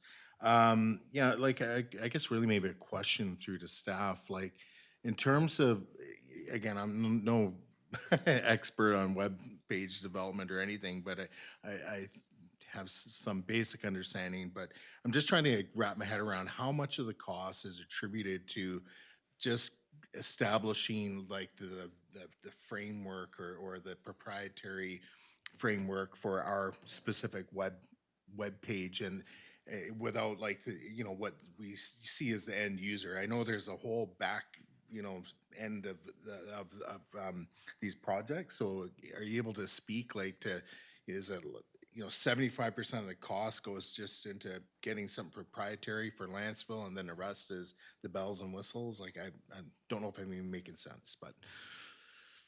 Thank you, Your Worship. Yeah, you are making sense, but I don't have that level of detail for the meeting tonight.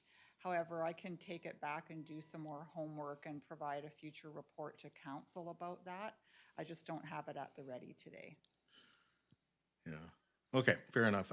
So I think Councillor Savage and Councillor Jones. Yes, unfortunately, I won't be able to support this, but thanks for the idea, Councillor Lerner. The reason is it's just we have to be, again, prioritize the time of staff, and we're still waiting for some motions to be implemented. And another big thing is this, it's a great idea, renovating the offices at a great price so far. And that really bites into your time. Imagine when your home is being renovated, you know how disruptive it is. So I want to slim down the things in these last few months of this term, with respect to staff's load, not add more and more to it.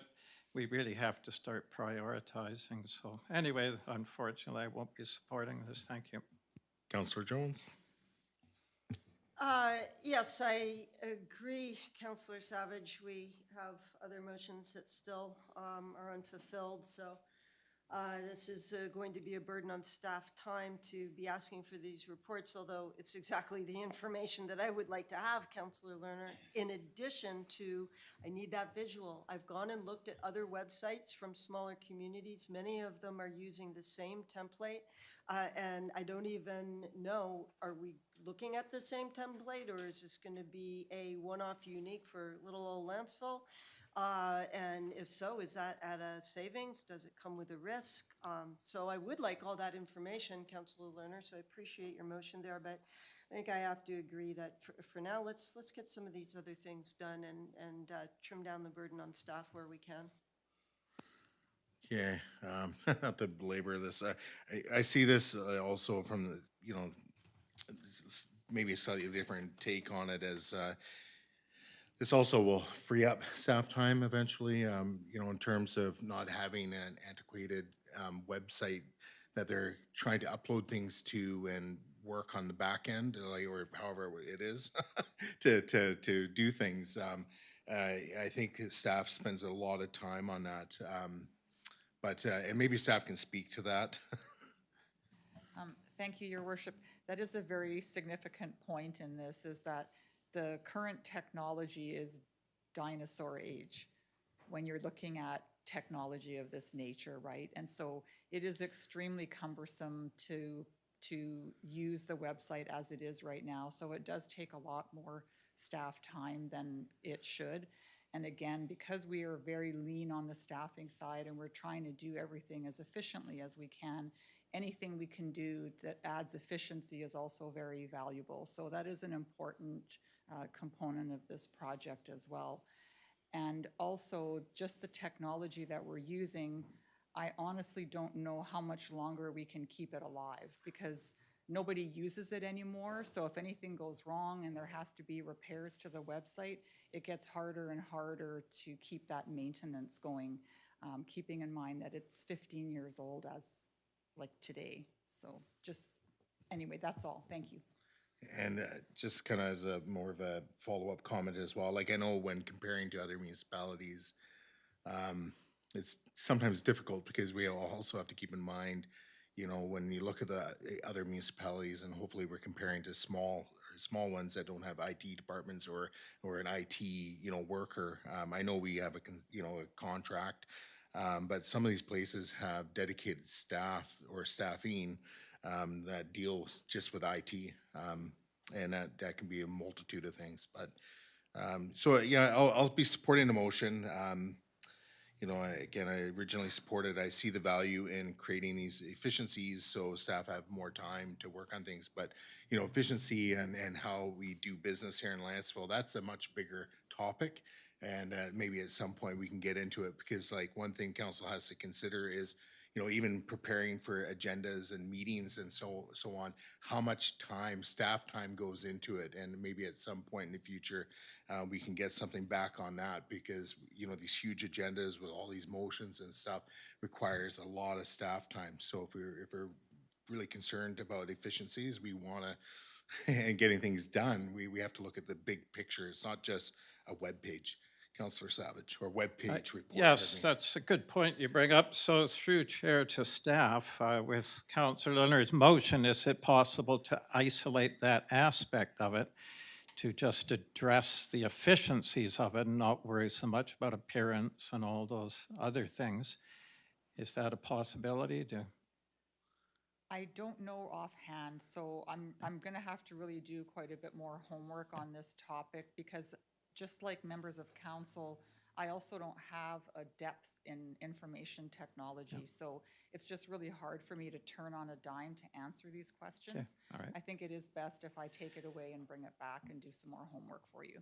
Yep. All right, well, in that case, if we can add that to Councillor Lerner's motion to focus on that, because I fully appreciate when you say inefficiency, poor systems drive you crazy, and they're, you know, we have to live with them. So I would be interested in that. So maybe it's just a quick 20,000 or whatever upgrade to at least to make it more efficient in terms of uploading and so on and so forth, just to do the bare bones. So in which case I'll support this, then at least we can make a little more informed decision, because I fully appreciate that. I don't want to stick you for another year with extremely inefficient ways. And I've heard that previous too, with how difficult it used to be to upload stuff. The simplest things were difficult for other staff members to upload. So anyway, I'll support this then if we can get that information to maybe trim it down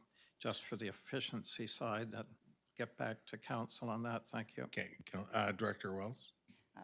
All I want to say further to that is that it is going to cost money and investment in order to get that additional information as well.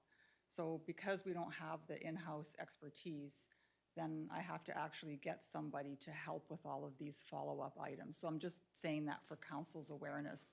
when we're talking about efficiency. And I just had kind of more of a point of clarification. I believe the intent of this is to do a replacement, not a Band-Aid. Is through the staff, is that, what are we doing here? Are we creating a new website system? Or or is staff recommending that we just do a Band-Aid solution and, do some programming and whatever? We need to start with a brand-new system. So it would be based on entirely different software. And we will be looking at what we can import from the current website as far as information and those sorts of things. But the underpinnings of it is going to be a completely new software program, because the current software just is so outdated that it's not used anymore. So it's to modernize everything. And the reason I bring that up is, for Councillor Savage's benefit, because basically designing a patch or something like that for the current system is probably just not, I just couldn't support it. It just, anyways, I'll just leave it there. But I think Councillor Lerner and Councillor Jones. Yeah, I know we're talking a lot about this topic, so my recommendation is to get the report and then decide, and there could be multiple options, we don't know tonight, so there could be the $125,000 Cadillac, and then there could be a $50,000, you replace the website, but you're not getting as many bells and whistles, so let's see what comes back. But just to put it in perspective, right now, if someone wants to file a bylaw complaint, and correct me if I'm wrong, but it has to either, there's a form, and there is no digital version of the form. So not only is it inconvenient for there's no fillable digital version of the form, it's a PDF that you can type into, but it's not a form on a website the way we have, you think of a form. So in other words, many years ago, I filed a bylaw complaint. I don't think the system has changed since then. I was emailed a form, I had to print it out, fill it out, scan it back in, send it to staff. And if staff want to upload it, they're now doing whatever they're doing and potentially making printing copies. And it's just not, I just want to make sure that the staff time is spent, I know staff always want to be efficient, so I'm not saying they're not, but just as efficiently as possible. And if this website means that staff can spend more time on other things than than paperwork, that's great with me. But let's just see what comes back, and maybe we won't do this project. It might be something that we just decide no, but I would like to, before we nix it, I'd like to see what the options are. I don't know if I need to amend the motion or if perhaps staff can answer that, but what I would like to see, since this is a completely new system, and I have seen several communities over the last 3-4 years that have been on council have also changed their websites to a completely new system. So, my question is, are you looking at other communities and what they've gone with? Because some of them are going with the same system. And that, I imagine that's helpful to staff anyway, because, there's consistency in different work environments, so that has advantages as well. So I would like to know, what are other communities our size using, and what does it cost them to switch over to those systems? If this is a company that's coming up with a completely unique system for Lantzville, that actually kind of concerns me, and I may be wrong. So if staff in their report could comment on that, if it's an advantage to the district to have a unique system that nobody else in BC uses, then I just need to hear the arguments for that. And likewise, if it's advantageous to use a system that others are using, the arguments for that. So if that could please be included, and does it need to be done by motion? Your Worship, thank you. I have the details that Councillor Jones just mentioned, so I don't need the motion to be amended to deal with that. What I do know offhand is that the software that is being proposed is used by many other municipalities for their website. So there's nothing proprietary about that. It's how it's used for us and our purposes that's unique. Yep. Thank you. That's exactly where I'm needing to go to further understand this. So when you do the report, could you please name the websites that are using the same proprietary software, since it's not proprietary? That allows myself as a potential user to look at it and see, because we do want to make sure that residents can engage with this website as well. And some of them are really nice, clear, simple, so I'm sure you've seen all that. Thank you. Your worship, just one final comment. So if council wishes, the details for the RFP are public information. And there was a lot of detail in there about the functionality and aspects of the website that we were seeking. So I'm just reminding council about that. And there also was a list in the RFP of other websites that we were looking at that we liked the look and feel, and could they make something that looked and felt like these ones? And there was 3 or 4 that were actually listed in there. So just letting you know what's already available, and I will do the homework per council's motion once I receive it. Thank you. Yep. Thank you. Then the other point which has come up in this discussion on council is a follow-up to a comment you made that we don't have an IT person or a graphic designer, so sometimes those things would go to this person that you award the contract to for the RFP. So essentially, we're contracting out certain services as part of this. If that could be a separate line item, so to speak, so we know how much of the $125,000 is going to essentially what are contracted out services. Okay, anything further before I call the question? Okay, I will move to call in the question. All those in favor and opposed, that's carried unanimously. Takes us on to the next one, storm water master plan and study, 75,000. Discussion. Councillor Savage, you have it down there, it's on the list, if you wish to Yes, speak to it. for me, it's a no for this one, and it's simply that I'm so disappointed. I've seen many, actually decades of plans here over the years, and the trend has been they're so overpriced and so lean, so inadequate that generally with plans, I'm very, reluctant. Coors on their water reports are the best. They should be framed on the wall. They're so good, and that's the standard I look to. They're pure grist and meat and incredible information. Their 2016 one, I still refer to, it's so good. But the problem with this one is that it's getting the right plan at the right price, and we have said it's one of our priorities from the start that we're looking at a green infrastructure being the default position and only storm sewers as the backup for special flood events and so on. And with this, just calling it a storm plan, it's all, I think it would just be all about storm sewers and roads with curbs, trapping the contaminated water and forcing it into storm pipes. All the new development would not worry about on-site drainage. They would just have it all the drainage going into storm sewers. Can we let Director Sepola answer though? Yeah, can I finish speaking, please? Thank you. Okay, they just have a hard time tracking kind of the questions within the comments. So go ahead. Yeah, well, these aren't questions. This is just my opinion of very likely what we'll get. So we already have a grant in for the green infrastructure plan. And when I was in Ottawa, all they're doing is retrofitting their city with green infrastructure. They're digging up roads and putting in rain gardens and so on. And it's all to clean the drainage because some of their creeks and water systems are dead with all the pollution. So they're doing it the right way. We have the opportunity now with all the vacant land we have to do it right.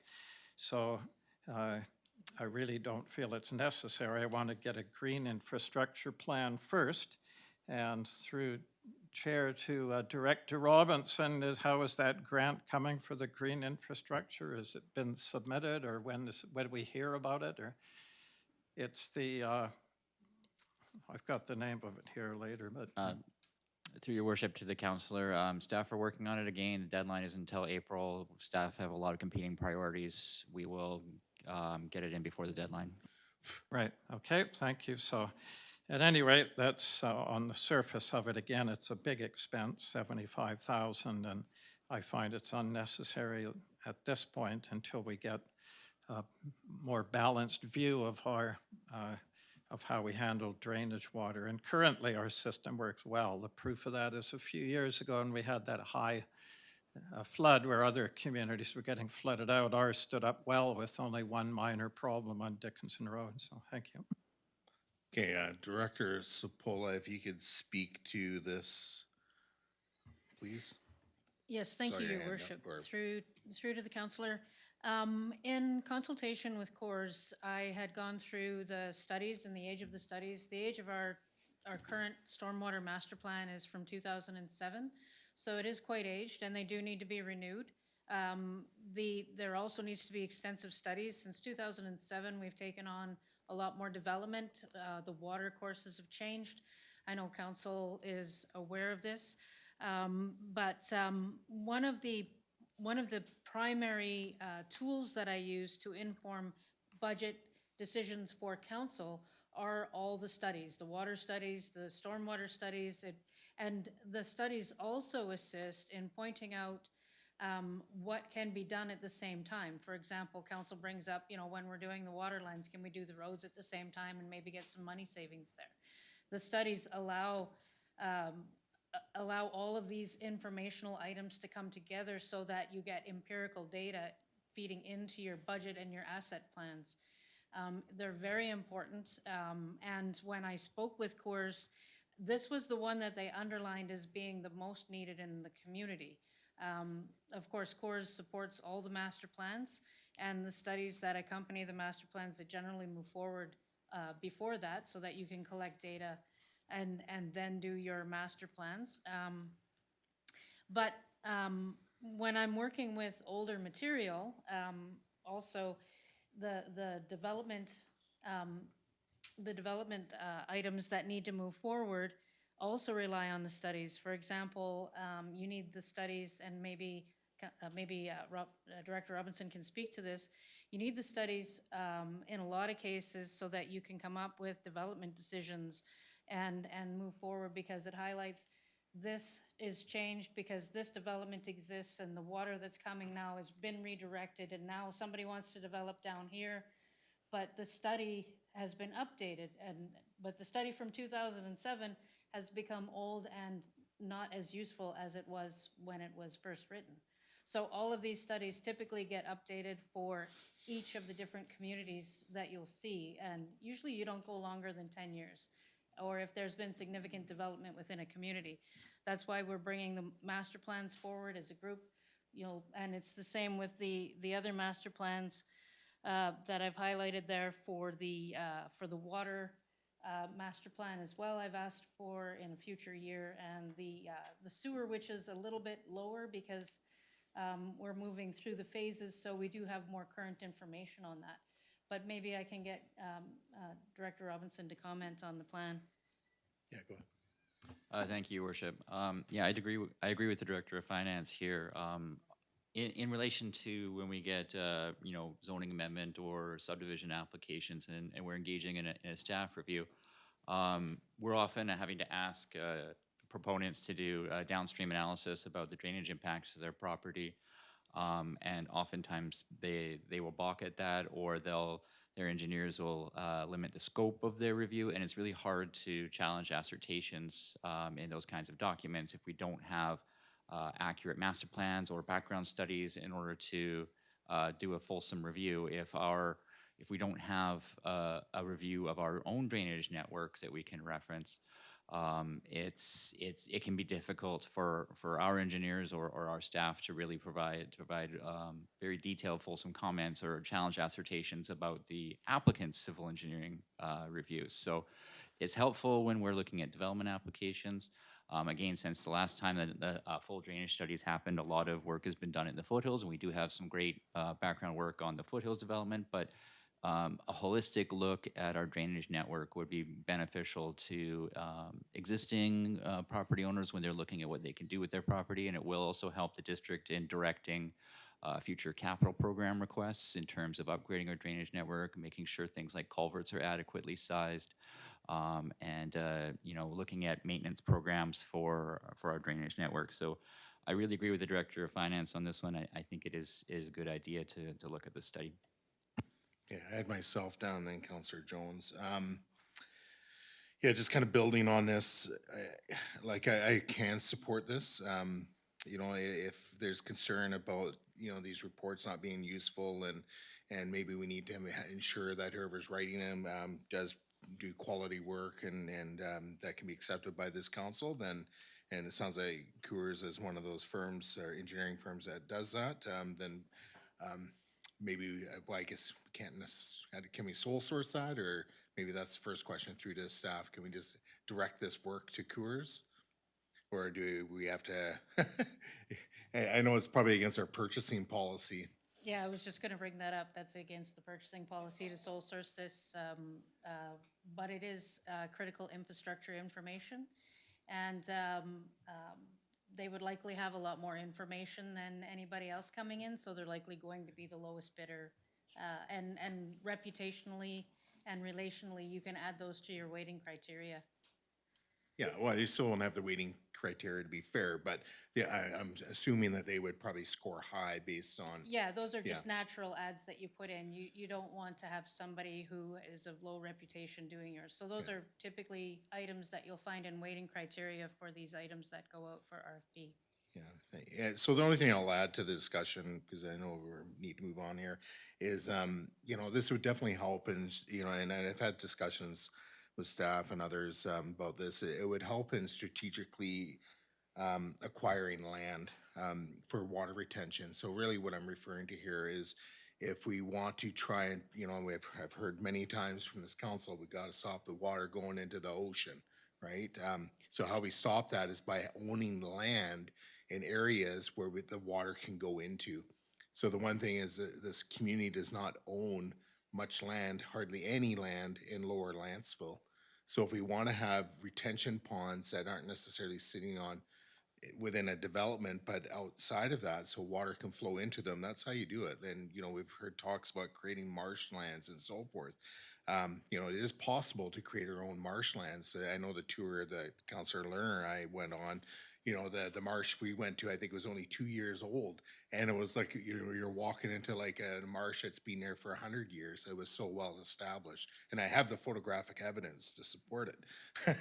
But ultimately, it's amazing what you can do with a chunk of land. But in order to inform the decision, we need to have a stormwater management plan. And especially if this council wants to go more the green route and so on, it's more than just ditches. We have to look at, retention. And if there's going to be more uphill development or upstream development, whatever, we need to know where we can direct that water and potentially, acquire land in the future for the specific use of, basically wetlands, right? Councillor Jones. Yes, thank you, Mayor Swain. You hit the nail on the head with all of that. And I don't support the storm master plan and study because it doesn't speak, in my mind, to what this council has been trying to achieve with respect to the management of stormwater. I think the direction that might satisfy us would be to see if Coors can update their 2006 drainage study, which includes potential water retention areas. In fact, we use some of that information in the updating of map A, if you recall, from the work done by the Parks and Trails Committee, updating the trails and journeyways. To include water courses and potential water retention areas. It's true that there aren't any that are identified that are on district property, so maybe Coors could add that component to an updating to the study. Nanaimo's done an amazing job at creating some water retention areas and wetlands just up behind Staples there and Country Club Mall. There's, along the highway, the old highway there, there's a long marshy water retention area. That's one of many in Nanaimo. So I do feel that we need to look this way. We also have a bylaw that requires that additional water runoff be managed on site, but unfortunately, that's one bylaw which has not been followed with development in many instances in the past. So perhaps this drainage study can help with that, because new developments need to be managing all additional water runoff on site. And that doesn't mean holding it and then draining it. It means holding it long enough that it can get absorbed into the land where the development is. So you need some, I don't know the technical term for it, some time for infiltration, and that's what protects our land and our aquifers. So the reason I don't think the storm master plan and study is the right name for the study is because I'm seeing a bit of a pattern here going through some of these plans. The active transportation plan, for example, did not look at what this council directed we look at for some pathways, which is to consider some gravel ones that are off the side of the road. The only options presented for walking were a sidewalk. So we have a problem there. And we've also heard that the reason the pipes are in the ground in front of the Shale Road development was because that was the thinking for the way to do it, to do development. And this council has made it clear that we feel differently as a council. So I think looking at old plans and updating them, like the stormwater one, might not be the way. Maybe staff could have a discussion with Coors to see if updating the drainage study would be a more in line with the will of council, but that would be my recommendation, to say no to the storm master plan study and have a discussion with Coors to get an estimate on updating their 2006 drainage study. Thank you. Okay. So I'm gonna let staff have a chance to respond. Go ahead, Director Spola. So forgive me for asking this question, but a drainage study is a stormwater, is part of a stormwater plan ultimately. And some of the concerns that I'm hearing is that council wants this to be more green. That would absolutely be introduced. These are things that we can have as ideas within these master plans. If council so directs us to have green infrastructure, they can look at green infrastructure. Those can definitely be part of ideas that are incorporated. And you know, I mean, there's other things there.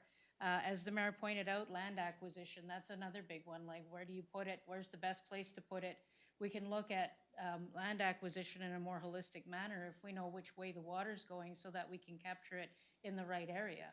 You know, and if there's vacant land available, all of these ideas definitely translate into a water, whether we want to call it a drainage master plan or a stormwater drainage master plan. Stormwater specifies it to water coming in. Another big idea that is critical to a stormwater master plan is the climate adaptation framework that would be incorporated into this. Like, you know, this year we didn't see any snow at all. I mean, it's my first year here. I just thought that it was like this, but everybody's saying it's unseasonably warm. So, you know, but I mean, there have been times where I've seen a lot of water come down, and, you know, I was kind of concerned about the shoulders. But that's what these master plans are all about. And they can be formatted in a way that council directs.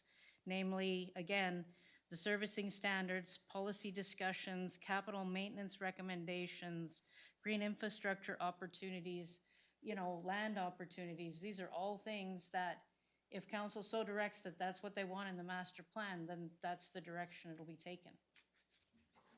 Okay, so Councillor Savage, and then we got to move on, guys. Yes, for the sake of time, I would suggest we refer this back to staff, and I would like to see more details from Coors, what's being proposed. I've read that, I went through that 2008, 2007 Coors drainage plan, And it's already in there, the areas of water retention and so on. I don't know what would have changed over the years. Our population hasn't changed that much. But perhaps you could get an idea of exactly what they're planning to do with this, what updating they need with the current drainage plan. It's typical Coors, it's a great plan. And get back to us on that, but all I'm trying to avoid, I haven't seen any steps yet to move away from the storm sewers. We're still waiting for our bylaw 175 amendments.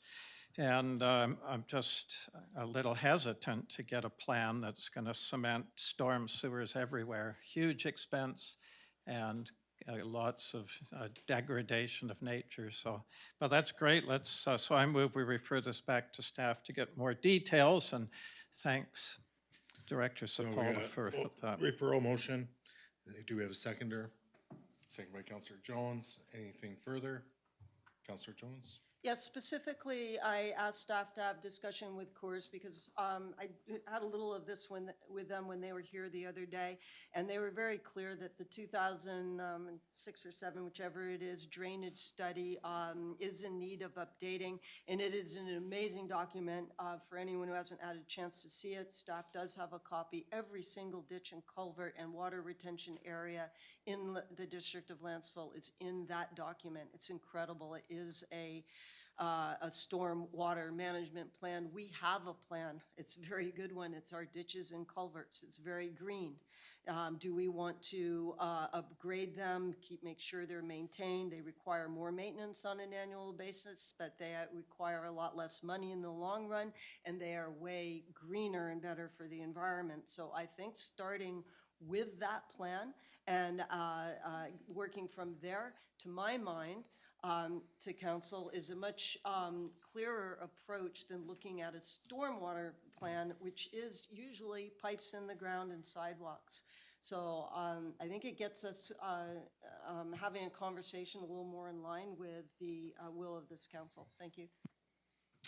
Okay, I'm gonna move the, or sorry, call the question. So all those in favor? Opposed? That's carried unanimously. So noting the time is, what have we got? 7:07, so I'm gonna call for a 10-minute recess, and then we'll reconvene at 7:17. If we can be, stay on track with that, that'd be appreciated. Go ahead, Jonathan. I know what you're planning. Oh, that's why you're not leaping up. Aha. It's all good. I'm going to get some water. Thank you. Yeah.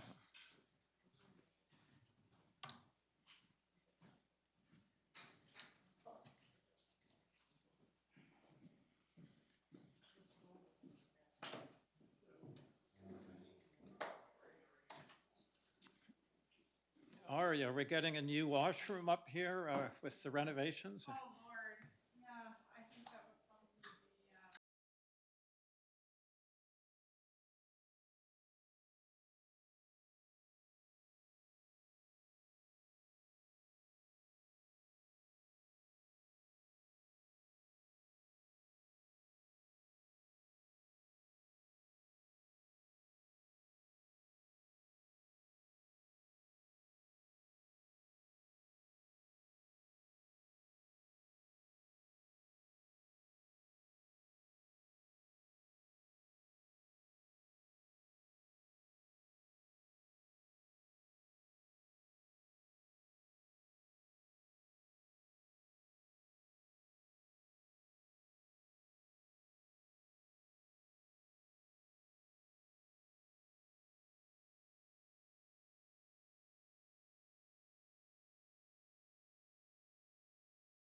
Okay, I'm calling meeting back to order. Next on our list for this capital plan budget items is the asset management plan updates, 100,000. Counselor Savage, go ahead. Yeah, you can start it off. Yeah, we really don't have a choice with this one. There's a provincial mandate that we have plans and we have to submit we have to submit reports, I believe it's annually, with it. But I will caution you, I looked up a few, Nanaimo's and the Highlands has one, Ashcroft and so on. And they're all quite similar in that they're very generic and general. So it might say water infrastructure assets, what you're paying now, what you should be paying. And they're always high. So basically, they're taking assets, putting it in a computer program, and then sort of spitting out the results. So they're quite similar and generic. So I wouldn't expect, if you're like the others, I wouldn't expect a lot of detail, like the condition of each road and all that sort of stuff. So they're quite general. But anyway, I'll be supporting this because, as I say, we really don't have a choice. And there are grants available. I don't know what we've got or what's available with UBCM. So I'll be supporting this. Thank you. Okay, through to staff, I just wanted to clarify, just to make sure we're all on the same page information-wise. With the asset management plan, it's more than just the paper report that we get at the end. My understanding is that it sets up a system within, for the administration to track all the assets, the life cycles, the conditions, all that stuff, which takes an immense amount of time and work. And then it gets it all set up so that in the future, we know when things are coming up, are we properly funding and all that. So can you speak to that? So we are all, because it's not just the paper report at the end, there's so much more to this from what I understand. Thank you, Your Worship. So this master plan, what it is, we do have a $25,000 grant that was awarded. We got that in 2025, that is yet unspent. When we approached the RDN about the first section of this, Director Robinson and I approached the RDN on getting the tagging done using their system because they're the ones that we contract our map with. And they agreed to do that as part of their contract. So we were able to save the $25,000 and we're rolling that forward.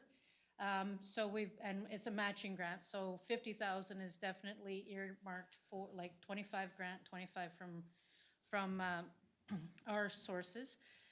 So that is definitely moving forward, but it freed up us to proceed into step 2, which is the asset prioritization based on asset condition ratings and things like that. So we're going to be still moving forward using the money.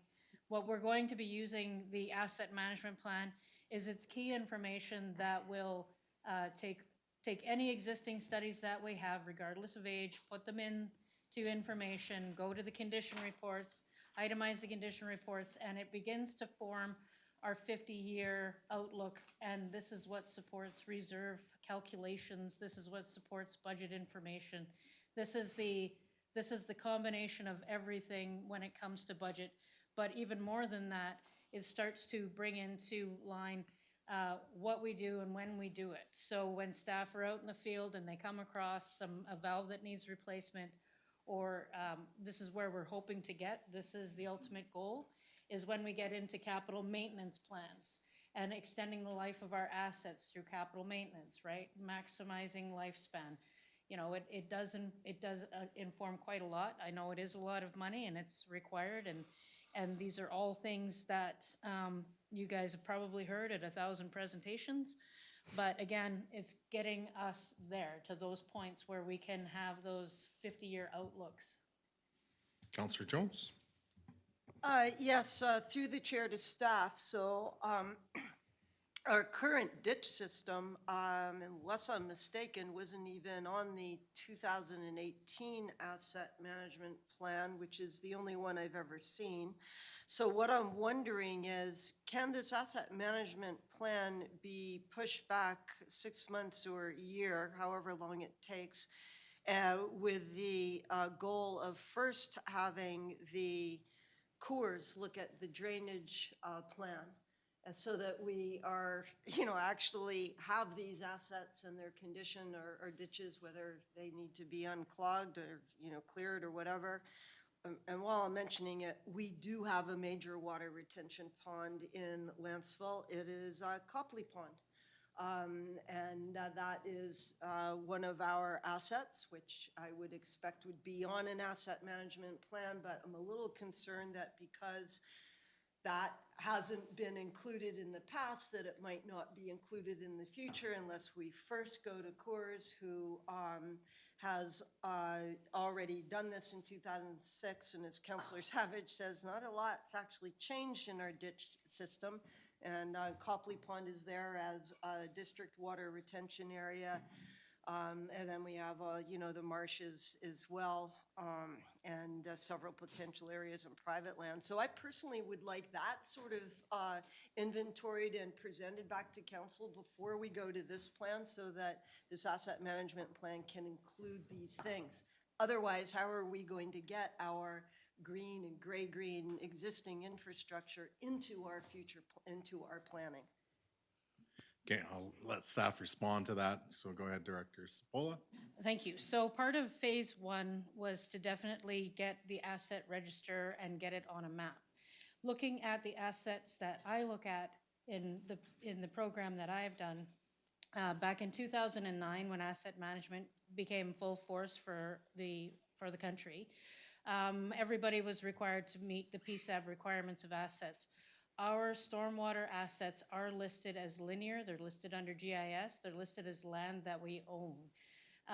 Part of the asset management plan as we move forward will speak to one of the issues you brought up, which was the maintenance issues that we have.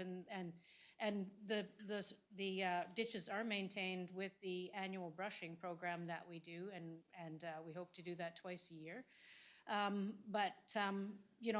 Assets need to be renewed, plans need to be renewed. The 2007 drainage plan that you speak of is the stormwater plan that I think we're using different words for the same thing, but I believe that the 2007 plan that you're speaking of is the one that Coors brought up to me that needs updating. I think we're speaking the same language. I just think we'll get there for sure. But no, we do have it listed. It's just, is it on the map, Director Robinson? Through your worship to council. Again, phase one of the asset management plan that we're talking to the RDN about is including more of our infrastructure on our mapping service. So if you go on our web map right now, there are no water valves. There are the hydrant collection on the mapping is incomplete. Some of our other linear infrastructure is missing. A lot of drainage ditches aren't included on there. So part of it is updating our mapping, so that then as part of the phase two, the asset management plan, we can say, okay, now that we've done an updated inventory, we know we have, for example, 15 kilometers of linear ditching. We know that the best practice for ditching is that it needs to be brush cut twice a year, and then once every 10 years it needs to be relined, or whatever that is, so that we can do a more detailed long-term maintenance calculation on that. But step one is getting everything mapped. Yeah, and so just further to that, so I have the financial information that was done and loaded into a software system, but the mapping system and the financial system need to start to agree, and that's a lot of what phase one is doing. It's merging those two items together. But where the financial system is strictly historical costs, if known, because in a lot of instances, historical costs, if it was built in 1935, because the community is older than that, then, it was built for $15 or something like that. And it doesn't really make a whole lot of sense. And in my records, it shows it's zero value because it's actually at the end of life.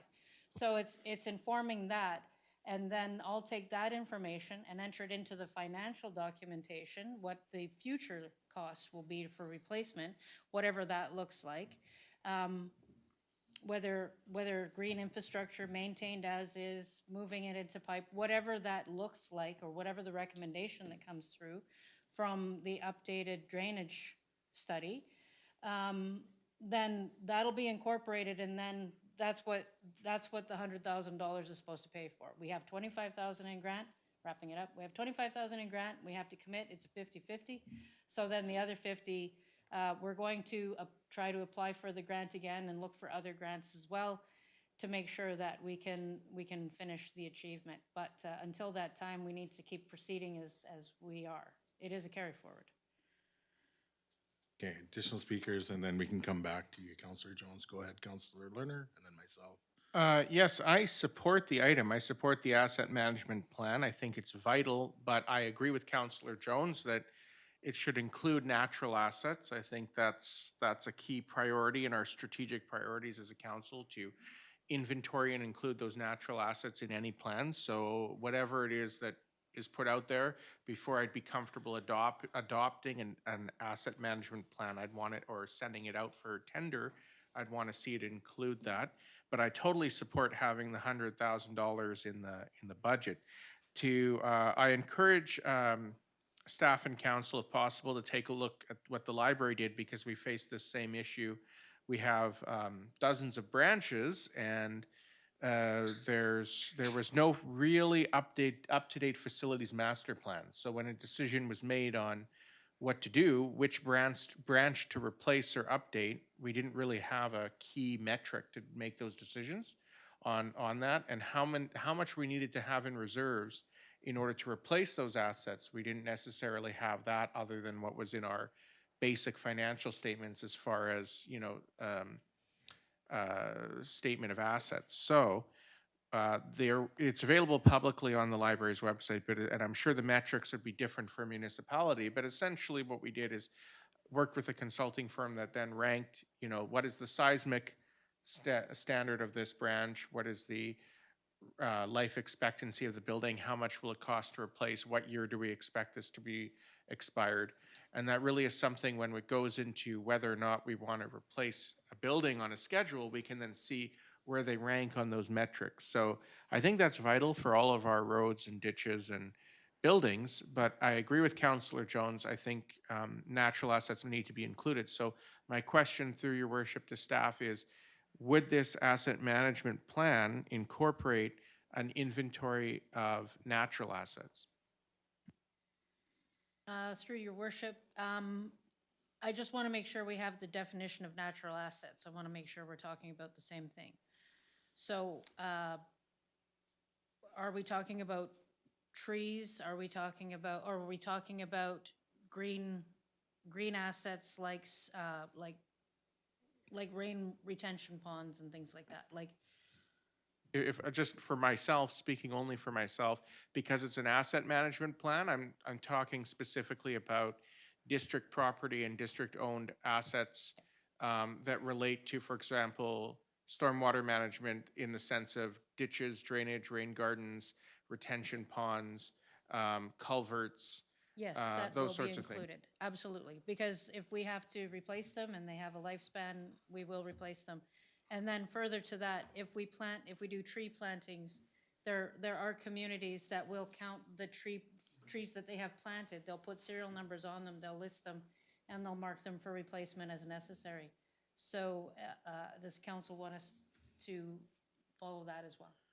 Go ahead, Councillor Just Lerner. speaking only for myself, I would recommend that, because we had an incident in the community where a very, in my opinion, precious asset, which was a tree, was cut down, and in order to make way for other infrastructure. And that was a number of years ago, but my thought is that knowing the value of what we have in our own property means that if in the future we have to remove anything, that we know the value of what we're going to spend to replace it, and also how important it is to the community as well. So I would recommend whatever the highest standards are for natural asset inventorying and management would be my hope, personally.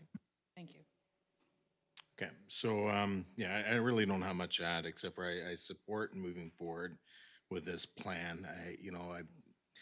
it's pretty straightforward, and the longer we go without a detailed asset management plan means that we're probably gonna be more likely unsuccessful in the future with grants, because it's gonna get tough out there. You know, federally and provincially, there's no money, or there's very limited money, it's drying up, and there's gonna be fierce competition, and just like when we in our purchasing policy and, you know, we're ranking, potential, bids and so forth, you know, we get ranked as well on our applications. So if we have a weak asset management system, we're gonna go down in our ranking. So anyways, it's becoming more and more important, and there's gonna be more and more competition. So unless there's anything new, let's move on. Councillor Jones. Yes, so just in the interest of not putting the cart in front of the horse, through to Director Sopola, how would you handle this? We need the inventory updating of the drainage study on the ditch and culvert system before the asset management plan is done, because they need that information, or is it the same people doing it? Is asset management plan done by Coors, so you can simply say to them, we want the study updated, and then the plan side by side, just get them both done as quick as you can, or what? To date, the asset management plan has been mostly in-house. But again, we reached out to the RDN that we have a current contract with about the map updating, and they're gonna be going out, and we won't have to pay any additional money for that. When we're doing the condition rating, we have to put that out for RFP. I do have to get at least 3 quotes, I think, with this one, because I'm only putting it out for, if it's under 75,000, I can do it on a quote basis. I don't need to do it as a full RFP, and I don't have to put it on BC bid, but it's the recommended process. And sometimes you get good opportunities, but again, you know, these things all tie together, and they all tie up. If they existed, then they will be incorporated into the asset management plan, whatever age that we have. Because we do have most of the studies, they're just need updating. But if that's council's will, then whatever we have will be incorporated, and this asset management plan for the condition ratings will go out. Like I say, if I don't have to use BC bid, I won't. But if I do, then I will, because it's part of our purchasing policy, and we'll have it as a weighting criteria, and that's what we have to do. So, thank you. So what I'm thinking, council, is that we need this Coors drainage study updated, because if those assets aren't up to date, they're not going to go on an asset management plan. The study was done in 2007, and that's just too long ago. There are also some things that are not on the Coors drainage study. For example, a new ditch was dug from the marsh on the Peterson development property from the east side of that marsh. A new ditch was dug sometime, Lukowicz wasn't exactly sure when it happened, between maybe 2014 and 2020 or something around there, connecting to the new Huddlestone pipe that was put in. That ditch is not on any district mapping. So unless we get, you know, Coors to update the drainage study, we don't have all the information that needs to go to whoever it is that does the asset management plan. So I'm wondering if we could do the asset management plan as a placeholder, maybe with a hold it for 6 months thing, and start it then, and get this, the drainage plan done, so that we know those assets go into the plan, because as our director Sopola has said, if they're not listed, they're not going to be in the plan. The other thing is, I'd actually like staff to come back with a little advice on trees. I appreciate your intention, Councillor Lerner, but I'm not sure if that's where the money needs to go right now. Not many of Lantzville's trees, well, unless we do a tree canopy thing, we don't really know, but I don't think a large percentage of the trees in Lantzville are on the district property. I might be wrong, so I would like professional advice as to whether things with trees should be included in this asset management plan, or whether we need to look at a separate study first. And I see Director Robinson wants to comment on that. Thank you. Well, he's got probably lots to comment on, but go ahead, Director Robinson. In the interest of time, just for clarity, so phase one of the asset management plan is the mapping process. So collection of data, mapping of individual valves, hydrants, ditch line work, all that kind of stuff. And then all that mapping data goes into all of these other plans that we're working on. So I really would recommend that we proceed with the asset management plan, especially since we've negotiated with the RDN to do it for $0 for us. And then that we can proceed with all these other plans, because mapping out a lot of the drainage line work will be helpful when Coors or whoever we retain, I don't want to say it's a single source thing, but whoever we retain would appreciate having all of that line work and GIS mapping already done. Yeah, go ahead. Okay, I understand that, Director Robinson. So can you just assure me that the ditch system and the water retention ponds we have, there's actually a couple of them. I mentioned Copley Pond, and there's another one up by the highway, a smaller one. Can you assure me that those will get into the asset management plan, but just down the road? That is the intention, Councillor. Thank you. So just, I know we're beating this one, to death, but whatever, let's get through it. I think with respect to the asset management plan, is there going to be any opportunities for input or into that plan, whether it's public, council, or can staff comment on that? Like, we're developing master plans, so we're developing a stormwater master plan. Just like when we did the water, there was community consultation.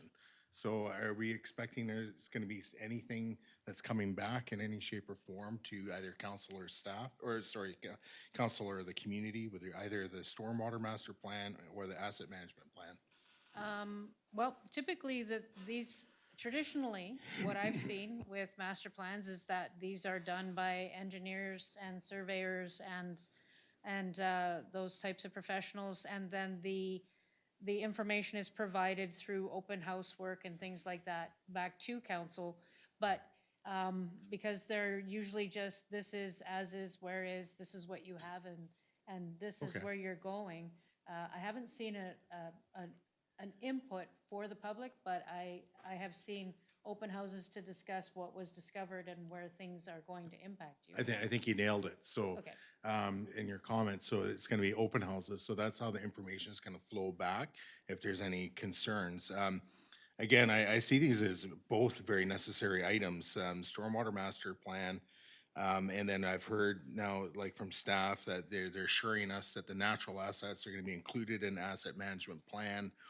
This is pretty complex stuff, and council's job really is to hear from our professionals sitting across from us, and just, we either believe them or we don't. And if we believe them, we're gonna allocate the money and let them go and do their jobs and come back and have these necessary things for our communities. So for me, like, I support it. It makes total sense to me. And if we go without an asset management plan, that is going to be detrimental to our community. Councillor Lerner? Yeah, I just realized I don't think there's specifically a motion on the floor. We referred the stormwater master plan and study back to staff so I'm just gonna make a motion that the asset management plan updates $100,000 be retained in the budget to be included as part of the budget process. Okay, I'll second that. And then is any further discussion? All right, so I think everything's gonna be good and achieved. So we'll leave it there. I'll call the question. All those in favor and opposed? I think everybody's in favor, so it's carried unanimously. Okay. All right, so next one, facility needs study. So I jumped over active transportation plan, 80,000. Councillor Lerner? Yeah, I think this one might be a typo.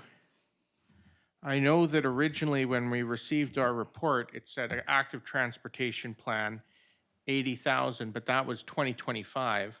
And on page 434 of our agenda, it says the active transportation plan was 100,000, 50,000 grant, 50,000 matching funds, and it's been completed because we signed the contract and awarded it. And it says on page 434 of our agenda that the funds have been expended, that there's 37,816 left out of the grant that is being expended, I guess, as part of the transfer act, but it's done.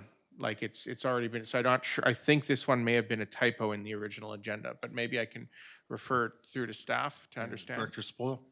Yeah, this item is a carry forward. I did update that number. We got another invoice through, so the 37,000 that you see on that page now, that's my carry forward number to bring forward. So this is in progress and it was a carry forward, so it needs to remain there so that we can complete the work. So just as a follow-up, the 37,816 has already been committed in the contract we awarded. Essentially, that invoice just hasn't come in yet for the remaining 37,816. But as far as it goes, this was a 2025 item, is that correct? This was a 2025 item. This item is coming forward for completion. I believe a lot of the work has been done. If Director Robinson has anything to add? Through your worship to the councillor, most of the work has been completed, and we'll be bringing the finalized product to for council approval likely end of March, first meeting in April. Thank you. Sorry, I didn't hear, this is a point of personal privilege. I didn't hear the answer to one thing, which was the 37,816. That's what's essentially outstanding in invoices to be paid. Is that correct? We only pay them what they bill us for. If it's a little less than what the budget amount is, then it'll be a little less. So if it comes to 100,000, then that's what we're gonna pay them. Do you know what I mean? Like if you got done early, if there's some savings there, we'll definitely. And if there's savings, then It just flows back to reserve and it'll Flows be back to reserve. reported. Yeah, Okay. whatever our matching portion was, because we did have a matching portion, just won't be expended. Okay, thank you. Thank you. Okay, so I think we can move on to the next item, unless there's anything else on this. Okay, so next one's facility needs study, 75,000. Through to council. Go ahead, Councillor Savage. Yeah, well, this time I'd like to get an explanation through chair to staff exactly what this is, please, before I comment. Thank you. Thank you, Councillor. So the facility needs study is a number of the assets that aren't covered for linear purposes would come through in a facility needs study, namely this building, Costin Hall, parks, the open parks that we have. Those are also considered facilities. It would probably incorporate the church, except the Heritage Church just has a lot more to it, so we'd probably leave that out. The fire hall would also be incorporated. It's just looking at all of our facilities and planning future needs. Yes, thank you. Yeah, that's what I thought it was, and this is one I really don't think is necessary at this point. And I think we all know what our facilities are, and they're old. And that's one of the problems when we incorporated. We inherited old roads and old buildings, so we're well aware that it would be nice to have, a nice recreation center with a swimming pool. It would be nice to have a expensive public works facility and use staff quarters with big offices and so on. We know what the needs are. I really don't want to spend the money to be, a summary of what we already know, in other words. And this is one I don't think is necessary. If we can look at savings with anything, with all our big expenses this year, I would do it. And this is one that's not necessary to me, so I wouldn't be supporting this one. Thank you. Additional questions? I have one, but I'm happy if council. Go ahead, Councillor Lerner. Yeah, I understand what Councillor Savage is saying, I think, but I am still confused as to what the difference is between a facility needs study and an asset management plan. Because the asset management plan we essentially just approved in the sense that it's staying in the budget. And in that, it listed things like roads and all of that. So is the facility purely buildings, or I'm just trying to understand the difference because it was kind of an overlap. Yeah, and all the plans inform the asset management, and the asset management informs the plans. It works together. All these things work together to build the data that's needed for council to make the decisions. The facility needs study is another piece that can be deferred because we are in the process of looking at a fire hall that's coming up potentially, a public workshop, and then an office expansion. One of the questions or one of the things that came through with this building is if a facility needs study had been done, say in 2003, when Lantzville was incorporated, it would have said, build a new town hall by X year, maybe, and then it looks at parks too, or it can look at parks if that's the direction that you want to go.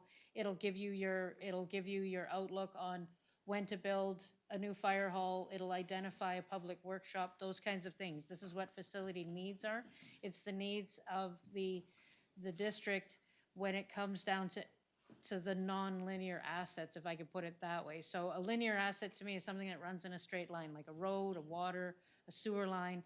This is just, I've put all of the items in there, and the only thing that wasn't in there was the non-linear assets, which is taken up by the facility needs study, which looks at your parks. Because sometimes when you look at council's direction on their strat plan, they identified the beach ends as for parks development. There was some questions that were brought forward about where the bike racks should go and things like that. Facility needs studies do look at those items and then identify them. So it differs in an asset management strategy, because asset management is more about listing what I have and how I'm taking care of it and the lifespan and how much it costs to replace.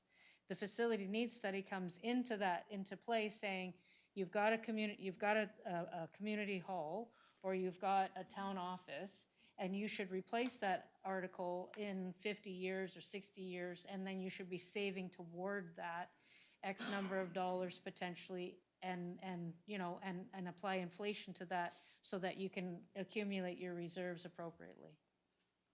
Just as a Yeah, go follow-up. ahead. Just as a follow-up, thank you, I appreciate that. That did answer the difference for me.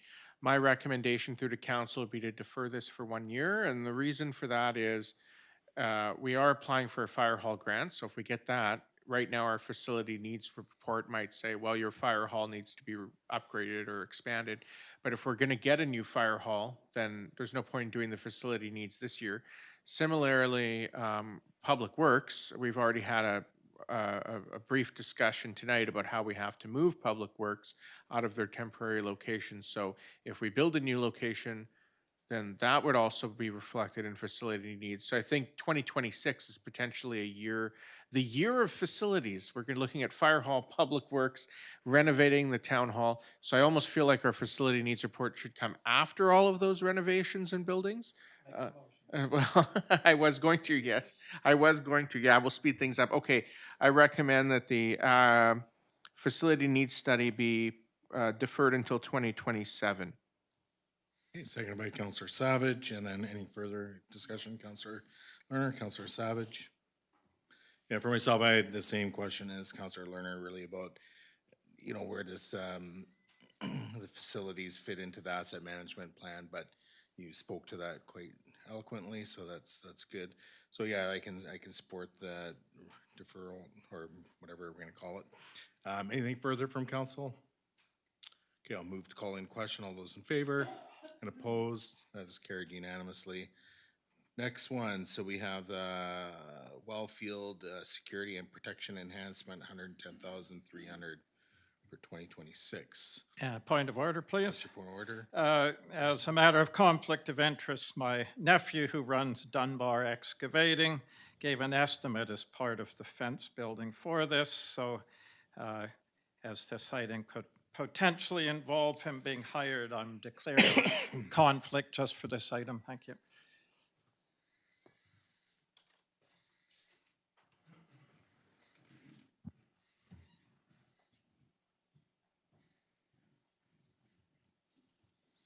Okay, so through to council, how does council wish to proceed? Go ahead, Councilor Lerner. Yes, there was a comment made at a previous council meeting that the Wellfield Security and Protection Enhancement was an item that I don't know who it was. Was it Island Health? Was it the province? But someone said it was required. I don't know if that's how much can be discussed in an open meeting, but I'm just wondering through your worship, to staff, if, are there any details that can be shared on that?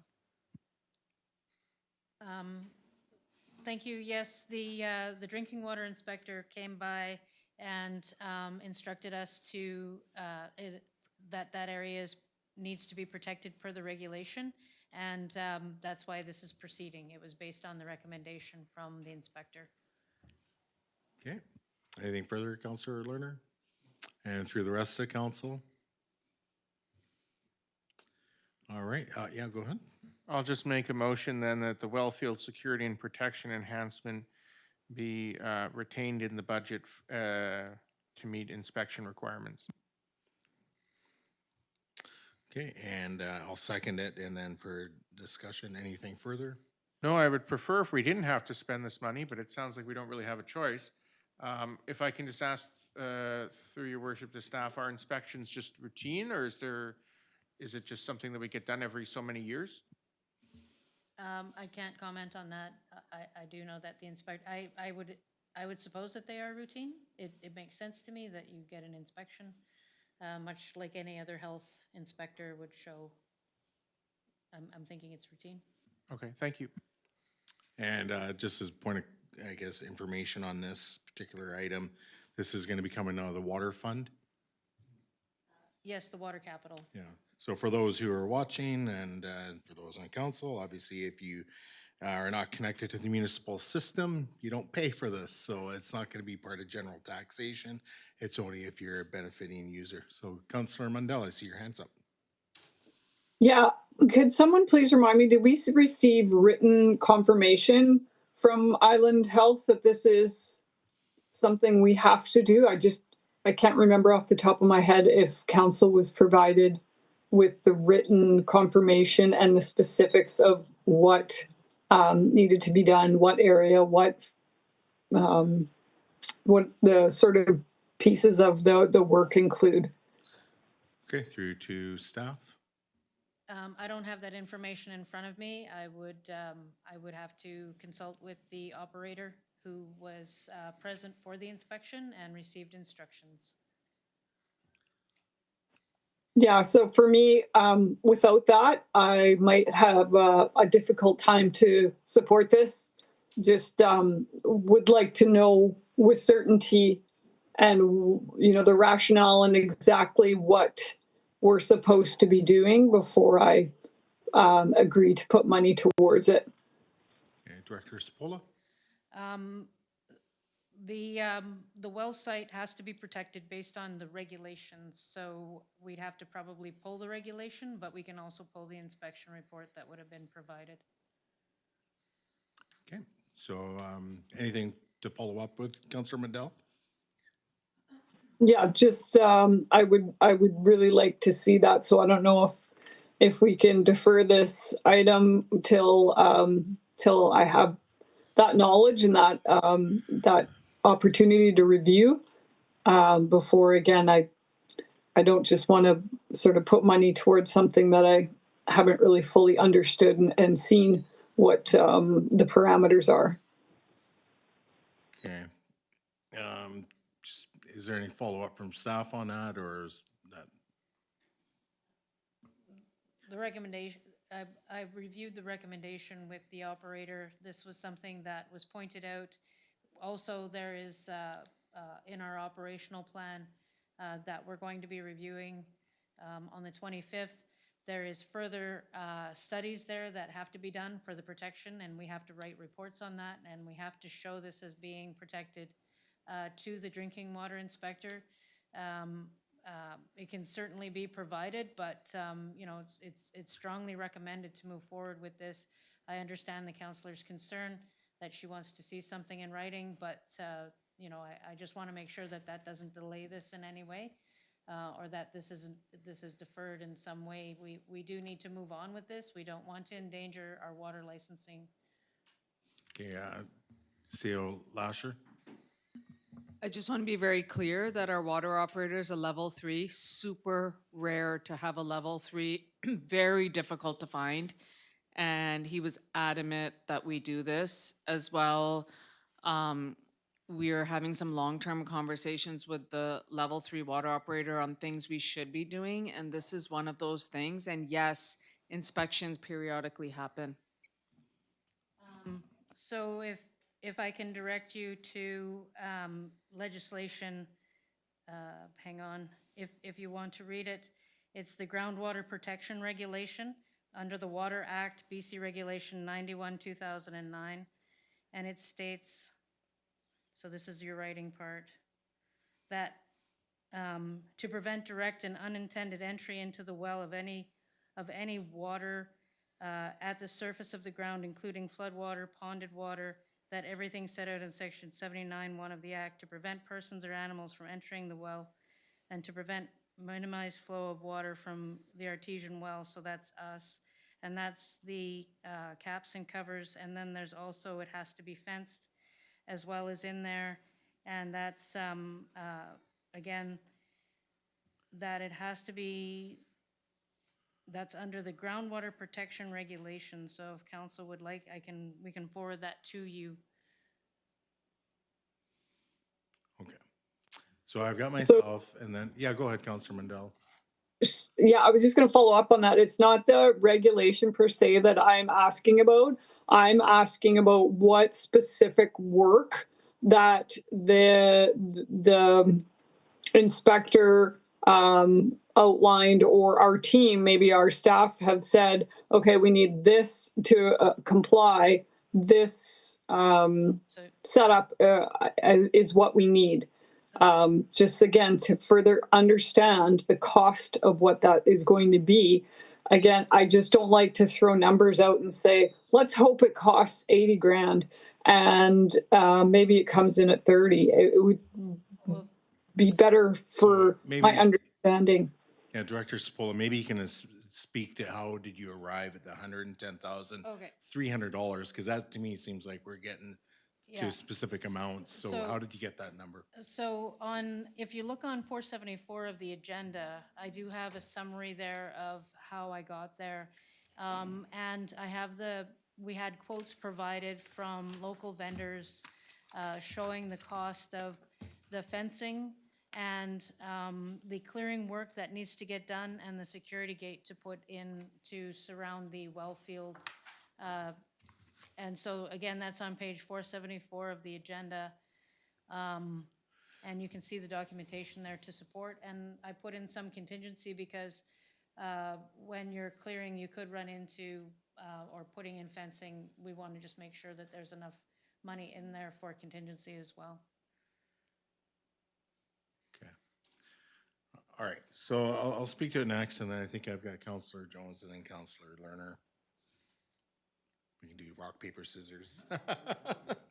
Yeah, so for myself, I can support this. At the end of the day, we have regulation we have to follow. We have a level 3 licensed water operator that's operationally informing, our directors, so Director Spola and up to our CAO, that this is necessary work. I'm sitting across from them, and they're basically confirming it's necessary work. This isn't a luxury item. And I understand Councillor Mandel's, need to have maybe the inspection report. This is where, I personally, I trust in, that staff, they have the information, they have the report, they're are looking out for the best interest of the municipality and bringing this more eminent kind of item. Like, this is something that we need to be dealing with now, not later. And in fact, I would probably, like when I see stuff like this where, it should be like an immediate release of funds, not waiting until we, adopt the bylaw in whenever that's going to be. We're going to get down to the wire. I think actually through the staff, when is the deadline? The absolute latest for adopting our financial plan? We were hoping for March, the first meeting in March. Okay, that's what you can hope for, but what's the deadline? When is end of April, is it not? May 15th. Or May 15th, okay. So we have time, but and I think we're gonna be probably pushing it, to be quite frank with council. I don't think we're gonna hit March 1st by any stretch, sorry, but I just don't think we're gonna hit that. But the reality is, you know, I would do a follow-up motion doing the immediate release of funds, because this is a health and safety issue, and we have a direct we have a basically, I don't know what you'd want to call the order that you got from the licensing inspector, but I would see that as being an order that we should be responding to right away. And if staff had this money in the budget, you know, or they had access to it, then I would expect them to spend it, but they have to come to us for their approval. So not only will I move this motion, well, actually, sorry, it's already moved and seconded, yeah, that I'll do a follow-up that we do immediate release of funds to get this work done.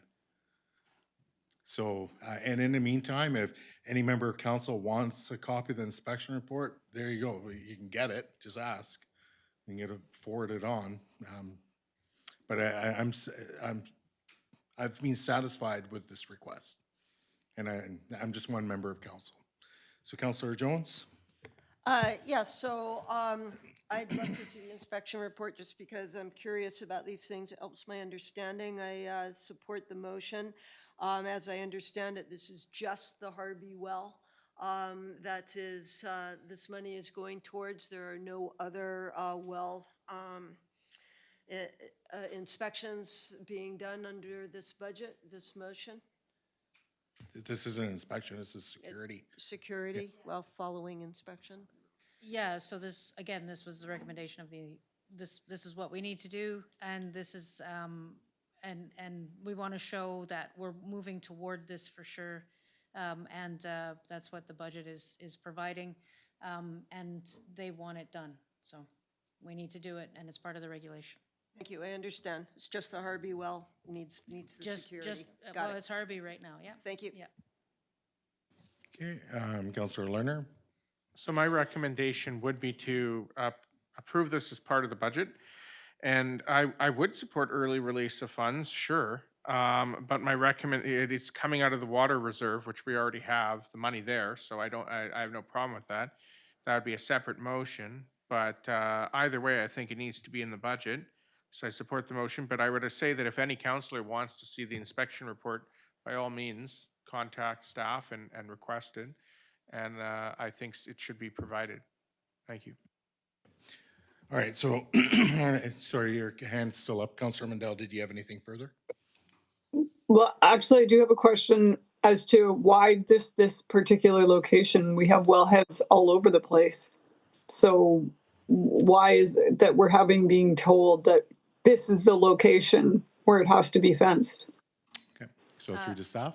This is the community well. This is our community well site. There are hundreds of wells in our community that don't belong to us when you pull up the map, but this is the community well that supplies water to Lower Lantzville. Okay. All right, so I'm going to move to calling the question then. All those in favor and opposed? Noting that Councillor, sorry, are you opposed, Councillor Jones? Or okay, so noting that Councillor Mandel's opposed, it carries. And I'm going to do a follow-up motion that the funds of $100,000 or $110,300 be immediately released from the water reserve fund for the wellhead security and protection enhancement project. Seconded by Councillor Lerner. Through to staff, is there any concerns about the release of funds? Do we have the money in the, I'm assuming we have the money in the reserve. We do have the money, and there's no concern about immediate release. Okay, thank you. Through the rest of the council? Okay, hearing nothing, I'll move to calling the question. All those in favor and opposed? Noting that Councillor Mandel is opposed, carries. And again, through to council, if anybody wants a copy of the inspection report, just make the request, and I'm sure it'll be CC'd out to everybody, and there we be. All right.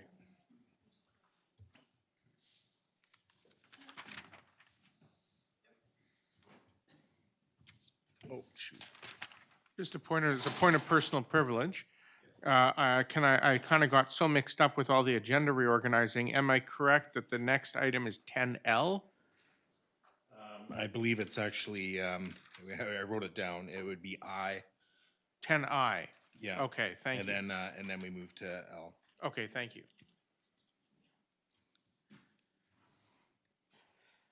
All right, so, Counselor Savage, we're on 10I. That's Yep, your motion. thank you. That line item LL 40, tennis court rehabilitation, $127,000 be approved and scheduled for 2026, and that council directs staff to get a cost estimate for quality resurfacing to be funded by the upcoming grant application and/or the Community Works Reserve Fund gas tax. And of note, you'll see I left out a section there that was in there in error, so I removed it. Thank you. Okay, seconded by Counselor Lerner, and then for discussion, go ahead, Counselor Savage. Yes, thank you. I know, Mayor Swain, you have this later in the agenda as well. The only reason I included this is because it's in our capital items. So it's just to cement it that we do have a grant. Director Sapola sent us that information with the grant. I believe the next one coming up is in the spring. So to apply for that, see if we don't have better luck, get a cost, and then at any time, if council desires just to get the job done, we'll have the funding awaiting and have the type of servicing and the price and so on. So that's the idea of it. Thank you. Counselor Lerner, is seconder. No, I support Counselor Savage's motion. I hope we're successful in the grant application. If not, it would come back hopefully to council to consider next steps, but I would be fine even if it came out of the Community Works Reserve. I feel bad that every time I go down there, it looks so sad. So I would be fine with resurfacing the tennis courts and opening them up, hopefully in time for by the end of the summer. I know that there's discussion of doing other things in that area beside it, which is a whole separate issue. My thought at this point is to focus on specifically the tennis courts because they're already there and they're sitting unused. So I'll leave it at that. Okay, Counselor Jones. Yes, just, I want to say a couple things, just because I know a little bit about this from previous, well, you might recall the previous discussions we had about it. We actually had some costing for different types of surfacing. So I appreciate the word quality surfacing, but what I would like to come back from staff is to be presented with the options, because you can have the asphalt surface. It's very hard and unfriendly, and the ball doesn't bounce properly by tennis standards. And then you can have a surface which is less slippery than the asphalt and also provides a more realistic tennis kind of bounce. And then you can add on to that surface, painting it so you have different color of the court as well as lines. Now, the last one would be the highest quality, but I would say we don't really need it to be painting the court green, for example. We save about 15 grand right there alone. So that would be my way of just saying if it can come back to council with what the options are for quality so we can decide how far we want to go on this. Thank you. Okay, additional comments, speakers? I'll just kind of comment on it briefly. Yeah, like I can support the motion, and yes, clearly I have a motion on the agenda as well that was previously added to the agenda. And anyways, we'll deal with it later, but I see this as if we're gonna do the work in that area, let's do it all. Like, and rather than just let's go in there and do this great kind of rehab on the tennis court and then just leave the rest of it derelict. It doesn't make any sense whatsoever to me. And but if we get to it in the agenda, I'll speak to it more then. But it's along the same lines, and this is. I don't know if it's intended to be this way, to actually have it approved in the budget, or just to have it as a placeholder, but I think this basically is such a standalone motion that, to get a cost estimate, but it doesn't speak to bringing it back to council. So if council wants, it just says it's gonna be approved and then, and scheduled for 2026. So once they get the actual cost estimate done, the way this motion is worded is they can just do it. So is that the intent? through to the mover and seconder? Or do you want it to come back and do stuff to it and then have it go back to? Yeah, it's just to have everything set up so that when we decide to do it, everything will be done and ready. So yeah, that's the intention, to have it come back with a cost estimate for quality resurfacing. And then we'll decide at that point if we just want to go ahead and do it or wait for the grant. Anyways, the way I interpret this or read it is not that. But Councillor Lerner, if you wish. Yes, I'll just make the motion. I'll amend the motion on the floor by adding and further that the cost estimate come back to council for final decision on moving forward and funding. Okay, it's seconded by Councillor Jones, and then discussion. No, I think this is likely the intention that the mover just mentioned, and I'll say for $15,000, I'll paint it green, but it won't look very good. But yes, no, I support the amendment and then the motion as amended. Councillor Jones. Yes, kind of as I mentioned, the key component for quality is to have the surface done with the non-slip treatment on it, which also gives better bounce. So if we just assume that that level of surfacing will be done, if not, then we'll need a breakdown of the options for surfacing. Okay. Oh, yeah, sorry, Councillor Mundell. Yeah, I just wanted to add that I will be supporting this if it's funded through the grant. But as for this year, for putting it in our budget, again, we have a lot of big ticket items coming up this year. So I won't be supporting this. I'm glad that we're amending this motion so that we can consider what happens and make decisions once we have the cost estimate. But I won't be supporting going forward without the grant. I just think they're big, and I love the idea of fixing this up. I just can't spend that much money this year. Okay. And just as a kind of point of information, clarification, the Community Works Reserve Fund or gas tax is grant money. So either way, it's funded by grant, similar to when we did phase 2 of the village core. That wasn't funded through taxation. That was all grant. However, it's worth noting that this Community Works Reserve Fund can be used for things so we can, save people the pain of taxing them. So we instead of doing a tennis court, we could put the money towards, road improvements or whatever is really, needed in the community. But anyways, I'll speak more to that when I get to my motion, 10H eventually, or maybe I never, we'll see. But I'm going to call the question on the amendment. All those in favor and opposed? Councilor Mandel in favor or opposed? In favor of the amendment. So that's carried unanimously, and back to the main motion as amended. Anything further? You hearing nothing, I'll move to calling the question. All those in favor and opposed? That's carried unanimously. Okay, done. Next item. So now we're on to, I believe, L. 10L. Okay, that another batch. Oh, hold on. Yeah, that's right. 10L. Yeah. Yep, that another batch of reflective address signs be offered to residents in 2026 with $10,000 funded by the one-time projects reserve or grant funds if received. Okay, I'll second it, and then go ahead, Councillor Savage. Yes, this one's very popular with residents. Great job of the fire chief and office staff who helped execute it.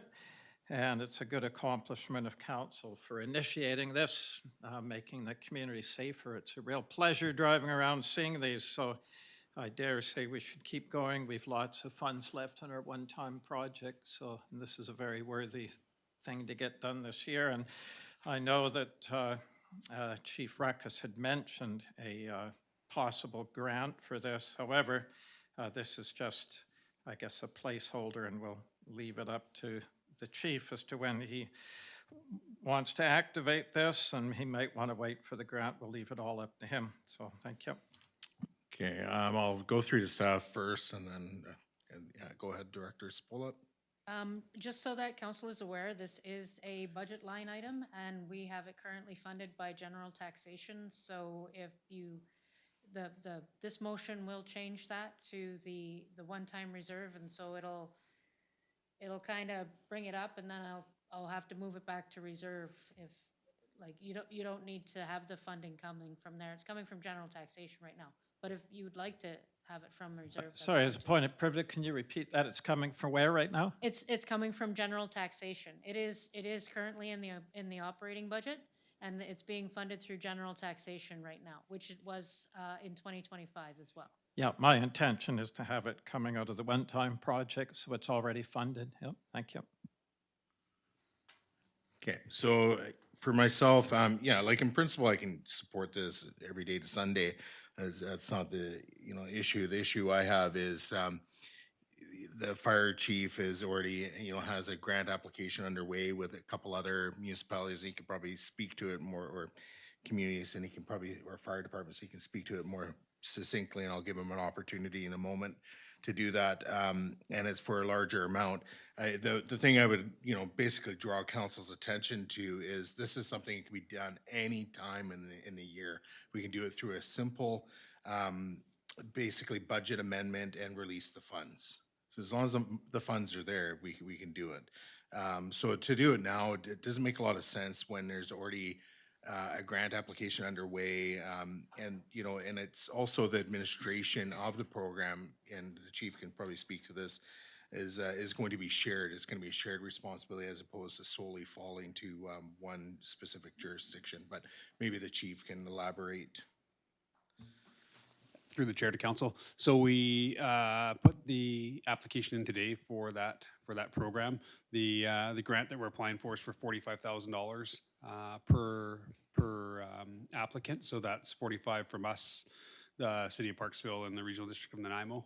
And they're going to administrate the program for us this year, should we be successful on that. A little bit of that money is going to go to administration. Just there is a fair bit to kind of get it up and running for the other communities to put some advertising forward and get the information out there, as well as have somebody that's able to collect the information for us and for them and to process that information. But looking at the application, I feel that we have a very strong application going in, and I'm hopeful that we will get that grant funding.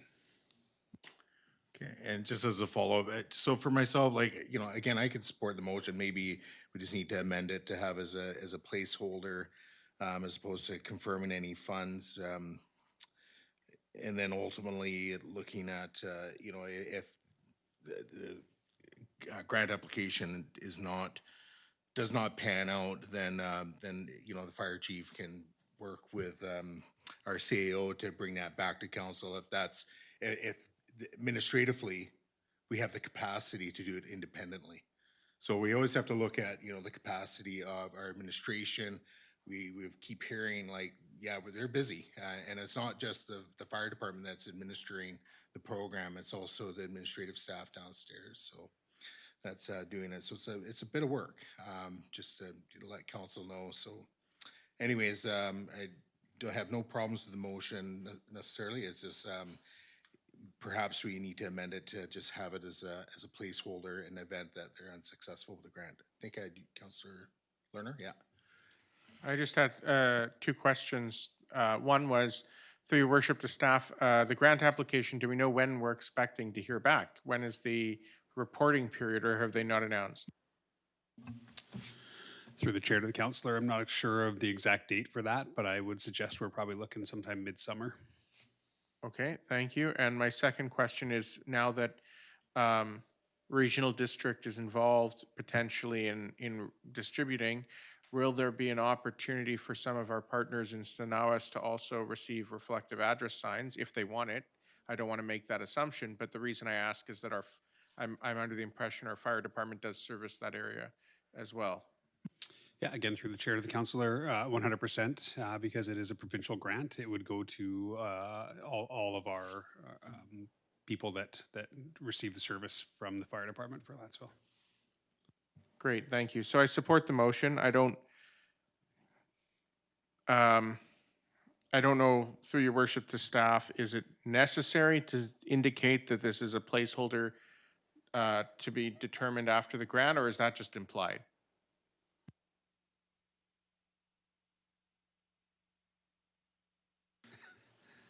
I mean, as long as the option is always there to get it, that's great.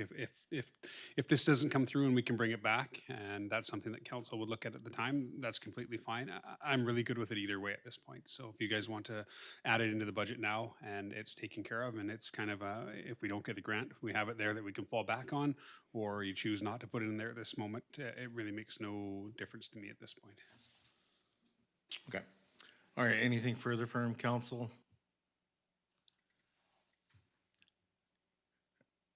So I guess the only thing to throw out there is if it's in our budget for 2026, and this is through the staff, if it's in our budget for 2026 and we do not use that $10,000, does that go back into the one-time operating reserve funds, or is that going to go into general operating surplus?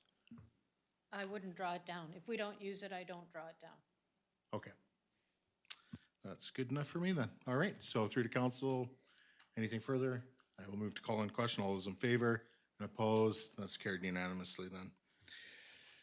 All right, next item, so we're on to, I believe it's M.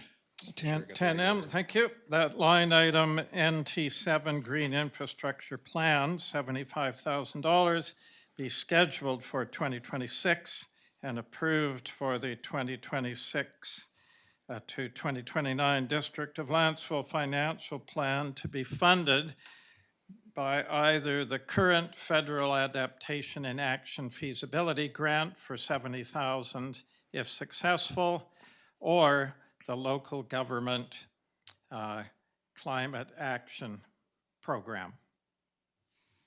Okay, is there a seconder? Second by Councillor Jones, and for discussion, go ahead, Councillor Savage. Yeah, thank you. This was in the 2026 budget before, but it was moved to the 2027. So I just thought if we got a grant coming up this year, let's keep it in 2026. It's in our priorities, at least in a couple of places, the green infrastructure. So it is important, and we'll hope the grant goes through, and we can revisit it at any time if we find out the grant's not going well or it's not being funded, then we can revisit it, and there's plenty of money in the climate action program. It's over 200,000. I think it might even be over 300,000. So thank you. Councillor Jones is the seconder. Yes, I was disappointed to see that it had been pushed back a year in the plan, so I definitely support it going back to 2026. And through to Councillor Savage, I think you could speak to it better than myself, but what kinds of things are they looking at in their green infrastructure plan? That's up to us. We can tailor make it once we get the grant. I believe the grant application is somewhat generic, and that's how they refer to it, federal government. They're used to doing such plans, so I would assume that it's quite, it would just be in the parameters of the usual green infrastructure plans. It'd be quite flexible, is my understanding. That's as far as I know. And when she told me about it, the representative, it was all of those things that normally, because I was walking with her in Ottawa when we were looking at a green infrastructure program being a wetland. So she told me all the things that we want in Lantzville, that this would be the grant that would give us the plan. Councillor Jones, yeah. That's fantastic. So it could include money for a restoration of a wetland or a water retention area, for example, or it could even be looking at tree canopy and how to, maintain that and enhance that, that falling into the green infrastructure category. So you'll look at the community and actually tailor the plan to what the community might be able to offer in terms of green. That's excellent. That's a lot better than trying to drop a template from a city on a semi-rural community. So, okay, yeah, Director Sapola, and then I had a question through Councillor Savage. Thank you, Your Worship. So the reason I put this out to 2027, originally it was 2026, was just simply because I wanted to get a better feel of what council wanted the application to look like. So there was some designing, because we don't currently have a green infrastructure plan, and it was going back to council and getting an idea of what you want and then moving forward with the application. But I'm kind of hearing what your ideas are now, so if council so chooses, you know, that can be applied for. I just wanted to make sure that it was as holistic as we could possibly make it, because in reading through the grants that are being offered through FCM currently, a lot of the green infrastructure grants that I was looking at, or the green studies, were to do with augmentation of current plans like the drainage plan and the roads plans and the water and sewer plans, and greening those up, right? So I just wanted to be certain what it was that council had wanted, because I believe that this green infrastructure plan came from a motion of council to begin with from 2025. I believe Councillor Jones put that motion in, and that study be pursued, and that the grants be pursued that align with that. So, you know, it was getting back to council, having a bigger discussion with council, maybe at a committee of the whole, and how they wanted the program to look, then going forward and applying. So there's also some capacity issues in things that I had wanted to do, and coordination with Director Robinson here on what that infrastructure would look like what that green infrastructure would look like, just so that we have a really clear and strong direction when we go to do the application, because we want to make sure that we're successful in getting that. So I just wanted to clarify why we moved it to 27, but I'm hearing some ideas now. We can probably try to put something in place, and then maybe still at a committee or something, see if that if it passes the mustard test kind of thing. Yeah, so I had a question through to Councillor Savage with respect to this green infrastructure plan. Like, is this meant to be a comprehensive plan that's applied to the entire municipality, or is this more project plan? Like, maybe you can allude to that or speak to that. Yes, well, in BC, they have many green infrastructure plans. If you just research those, it gives you the parameters of the sort of things that are in a infrastructure plan. But I was going to suggest the best way to do this is to talk to the grant givers at the federal government there, the FCM, and they give very good information, and just say what we're applying for is the green infrastructure plan. Can you give us the parameters, generally what you fund, and they will give them to you. And even part of a whole plan is a start. And I know they've given them for drainage plans. Before I looked up this grant as to how they fund stuff. And so just ask them what are the parameters of the plan that, you know, but it runs from everything to maintaining trees, to clean air and absorb drainage, to walking routes through forests for health reasons. It's just everything that a green environment supports. And drainage is certainly a big one in that it can be noise reduction from the highway. So there's lots of reasons for it, but it's best to ask them what parameters are this, what would give us the best chance of getting the grant, and they'll direct you. They're very helpful in directing you in the applications. Okay, and I did have a follow-up with respect to that to staff. Can we, like, so I guess the first question, no grants have been applied for at this point? No grants have been applied for, but I am aware of the FCM grants. In fact, I refreshed my memory going through and reading through them. There's a tree grant, there is there are several that are available, but you have to be, because FCM, those grant applications can be fairly large, and a lot of, they require a lot of verbiage and a lot of really succinct where you're going, what you're going to do with the money. The reporting is also the same. They just don't want to see a request for, we need 50,000, 100,000, 75,000. They want to know exactly what you're doing and what your future plans are. So, I mean, there is a lot of verbiage that has to be come up with, and so we just wanted to be super clear with council on what the direction was, how this plan's gonna be incorporated into the greater asset management strategy, those kinds of things. So that's why I really wanted to flesh it out a little bit more, and that's why, you know, I had pushed it off to 2027, just to make sure that, you know, we're doing a good job and we're getting what council wants to get. Okay, so I'm, you know, anyways, I'm a bit puzzled by where we're going with this, because it doesn't sound like anything's decided, and we have money that's gonna be spent and approved and for 2026. So I guess my question really is like to kind of start giving this direction.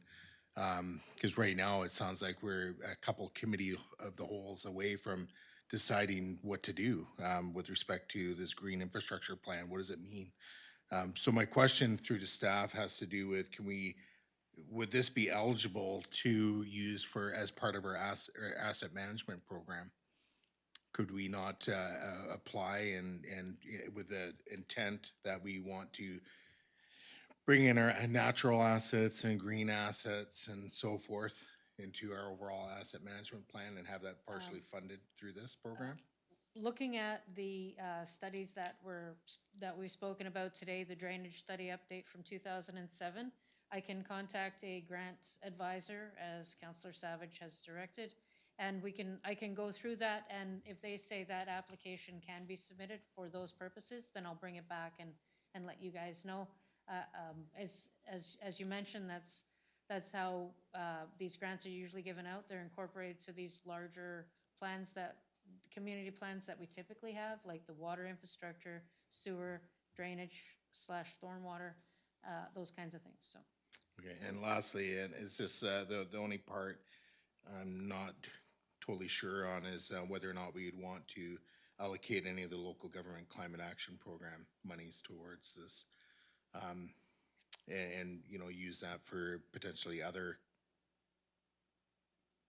or sorry, the climate action monies that we have grant monies. So anyways, I'm just unsure of whether or not we'd want to be allocating any of those monies, but go ahead, Councillor Jones. Yes, so I hear what Mayor Swain's saying, that it would be nice, I think Director Sapola, hear it from you also, to narrow it down a little bit as to what we are looking for. It seems to me that the Coors drainage study being updated is going to be something that is information that should go into the grant, I would think, because they may want to tie a green infrastructure plan into that, but I would like to just open it up a little bit more to include the water retention areas. If the grant is looking at upgrading or enhancing a water retention area, we have like Copley Pond that needs work. That my understanding is that needs work. And we also have the wetland marshy area that will come with the Peterson development, which is potentially an area that could be upgraded as a wetland and water retention area. Those are the two that come to mind that might tie this all into a green infrastructure plan that is around water management. And the other component to that has bothered me for years is that we have in our bylaws additional water runoff with development gets managed on site, doesn't leave the site, but we haven't really come up with ways to see that happens. So there may be green infrastructure planning that assists with that, whether it be having cisterns or permaculture, designs built into the development, or rock pits that actually hold and put the water back into the ground rather than just slowly run it out to the drains, to the pipes. So those would be my thoughts. I don't know if council thinks that's worth sort of narrowing it down into the water issues, the water components, or I'll leave trees and air out for now. Oh, sorry, Councillor Lerner. Yeah, I just want to clarify a few things that for council. So this, when we went to Ottawa and learned about this. It was through the Green Municipal Fund, which is administered by the Federation of Canadian Municipalities. So I have the criteria here on their website.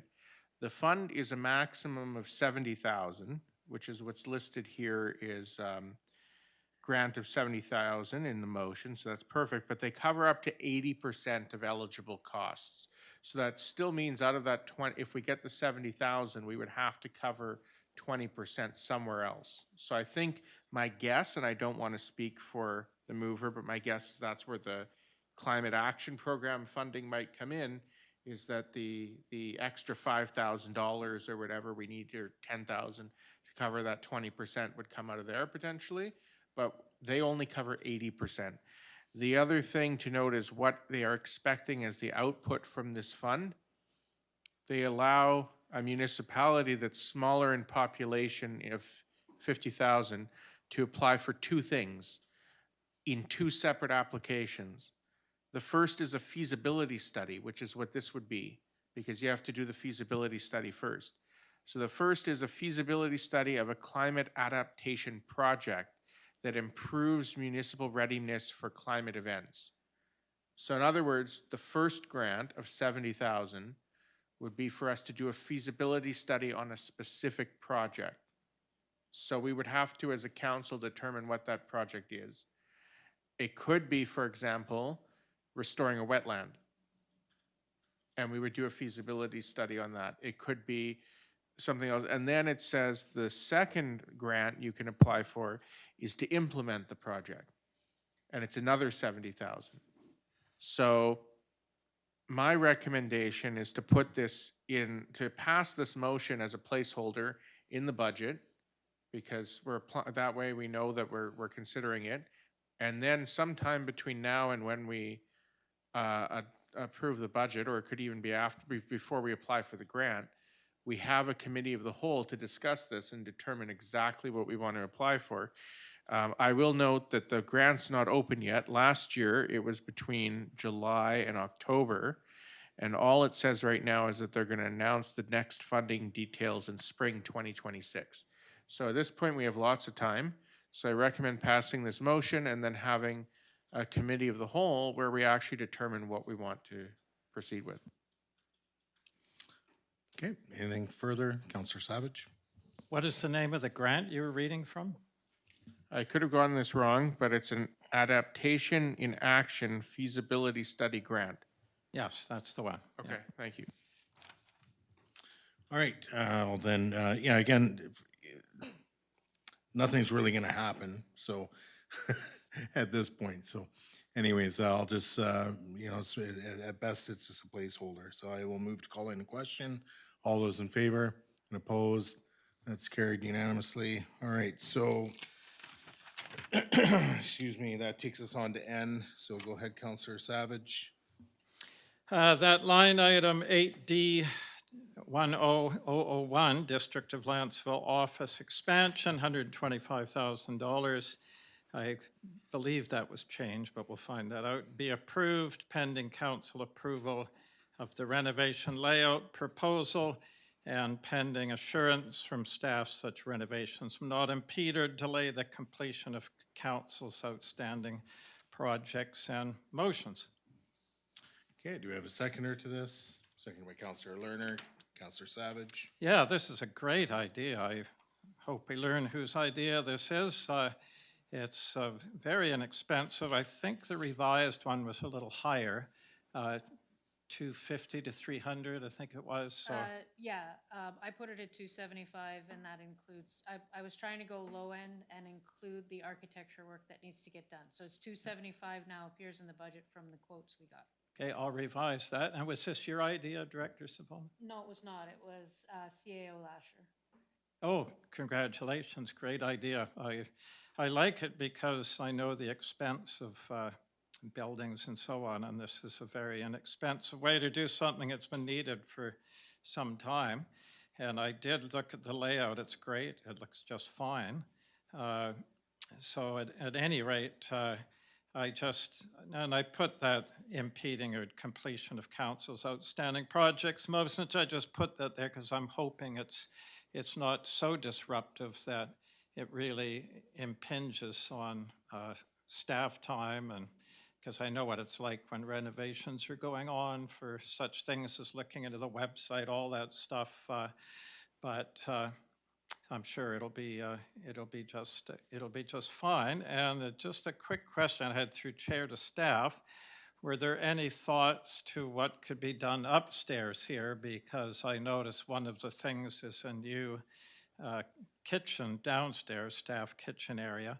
So is it necessary to have this one upstairs? That could be office space. And has there been any thought to how this room could be used? Council's not here that often. And that could also be another possibility, is we could have ours elsewhere eventually, be it the church if that's ever fixed up, and so on, council chambers. So anyway, that's a question through to staff, if this upstairs is being considered.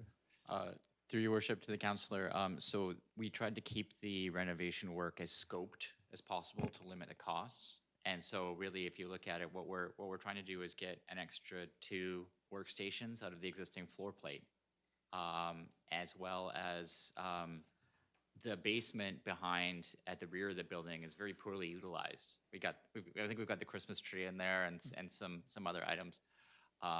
So part of that would be shrinking the size of the existing like coffee area in the bathroom to add a staircase down to the stairs. And we'd be moving some of the filing where the 2 workstations that are going to be down into the basement, because we really only need to access that filing maybe 3 or 4 times a year.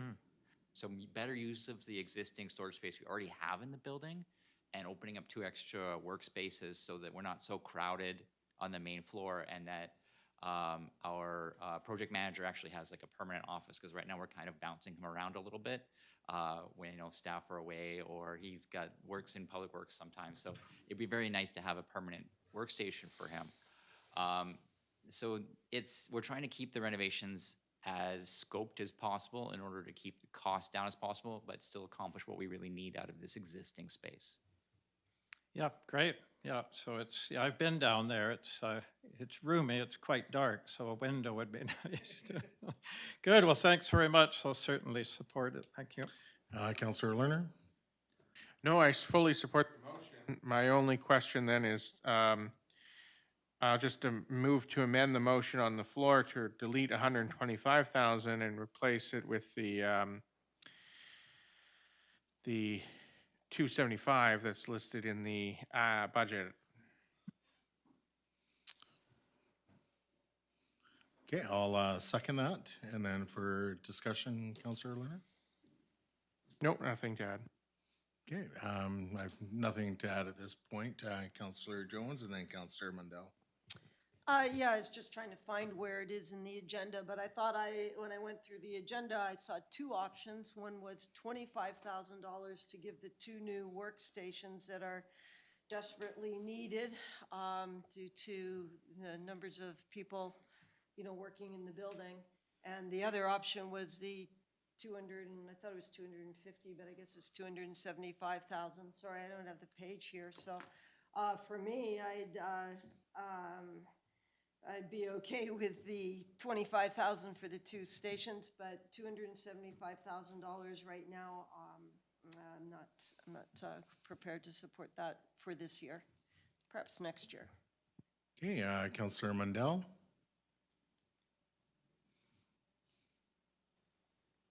Yeah, I'm a little shocked to hear the amendment as well. I was already struggling to support the original motion with the amount for the 125,000 proposed. I'm much more amenable to the smaller option, but there is no way I'm going to support the $200,000 option. Not a chance. Again, we have huge ticket items on the docket for this year.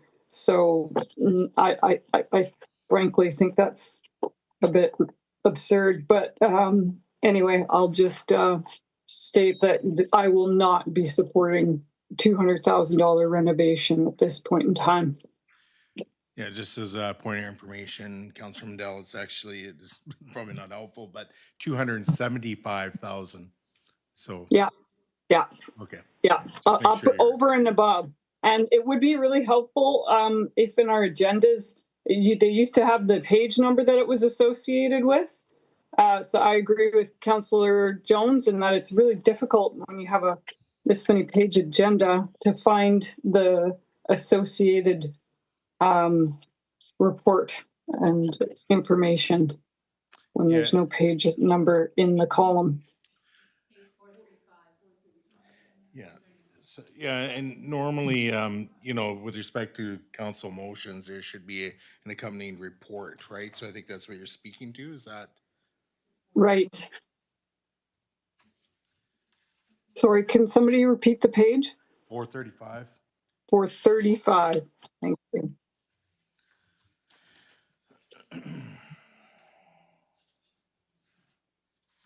Point of information. Yeah, go ahead. Do we have the motion on the floor at 275? The 'Cause amendment. there is option 1 at 25,000. So there's already an amendment on the floor to what increase is it, to delete 125 and replace it with 275, and that's 1,000.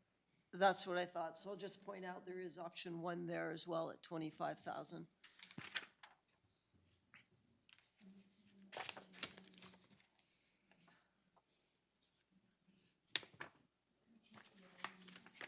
Oh, yeah, I was just letting Councilor Mandel kind of get caught up and looking, but yeah, go ahead, Councilor Savage. Yes, thank you. I forgot to mention that, and this is one of the most important points for me, is that this is coming out of a reserve fund we've been loyally paying into for years. I think wasn't much, it was 31,500, I think, 31,500, something like that every year. And this adds up, so we have some hundreds of thousands of dollars in the municipal building, just for the municipal building reserve fund, the line item. And this is the absolute best use of it. It's just like Director Sapola's idea of the, proactively, temporarily fixing up the roads. It's identical to that. So instead of getting a brand new building up in the millions, this is an excellent expenditure for prolonging the life of this building, expanding the space.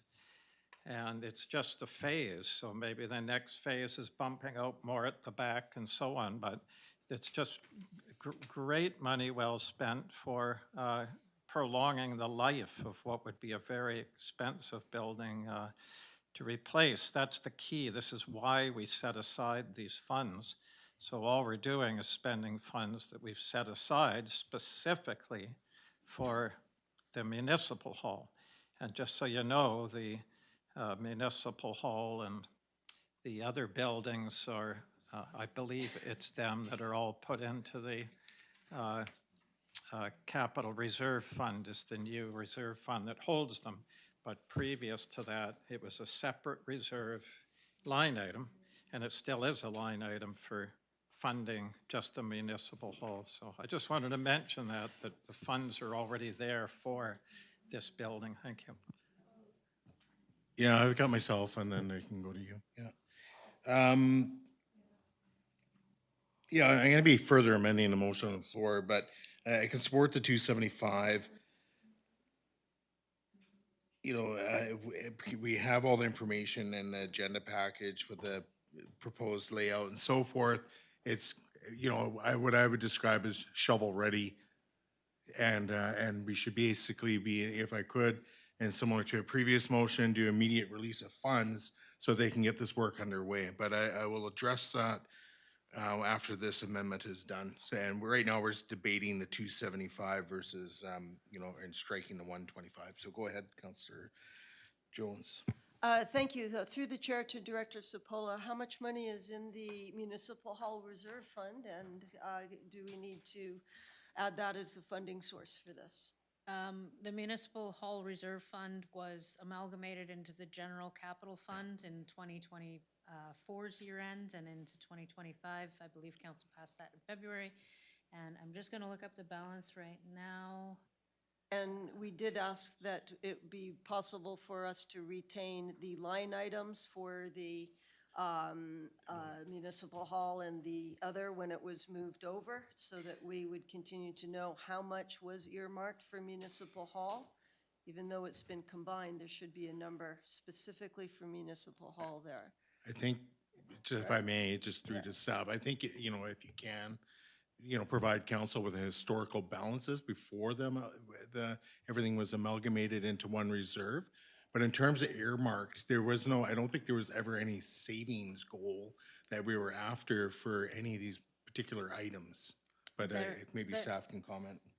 When the 2024 year end was completed, there was no earmarking done, I guess, for lack of a better term. I can give you the previous balance, but I can't give you I can give you what was put in from the Municipal Hall Reserve, but I can't tell you, because once it was combined, it was combined. It all went into a pot. So what I was would that have to number then? guess. I have to go and find it. Okay, sorry, I thought you but had it readily available. I can give you. CO what- Lasher? I just want to be clear for everybody that our Director of Finance sits in that storage room right now, and that's because we have no space. She was kind enough to offer to go upstairs because we needed space to train the project manager, and we had no place for him to sit. So the project manager is sitting in the Director of Finance's office, and the Director of Finance is sitting in the storage closet with files, and out here is the bylaw officer. And so a perfect example is we had a management meeting today at 10 a.m. We had to kick the bylaw officer out. And so this juggling, when you talk about inefficiencies, this juggling is happening on a daily basis, and it's very inefficient. We're constantly just moving around. It's getting to a point where if we don't do this construction, I'm gonna have to start sending people home to work from home because we can't find places for them to sit. Thank you for that. Councillor Jones?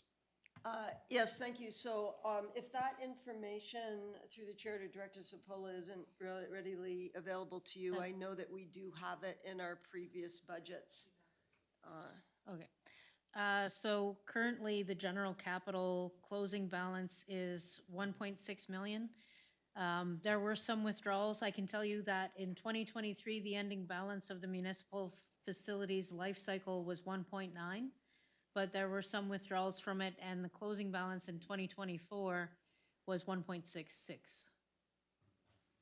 Thank you. So I believe council did pass a motion when the former finance consultant combined these reserves to say that we wanted the historical, you know, balances of what was put aside. I think there was 300,000, if I remember correctly, for Costin Hall. I do not remember the number for Municipal Hall.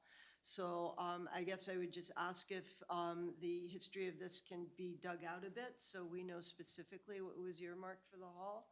And it's very comforting to know that there's 1.6 million in the fund for our buildings, basically, is what that fund is for, correct? For the municipal facilities, For yeah. municipal facilities, yeah. Thank you. Thank you. Councillor Savage? I was just going to give those numbers. They've been done. Thank you. Okay. All right, so we're just on the amendment. Councillor Mundell, your hand's up still? Or you have something further? Yeah, I just wanted to add that CEO Lasher brought up a really interesting point and actually a potential solution around working from home. I know that I'm losing my battery.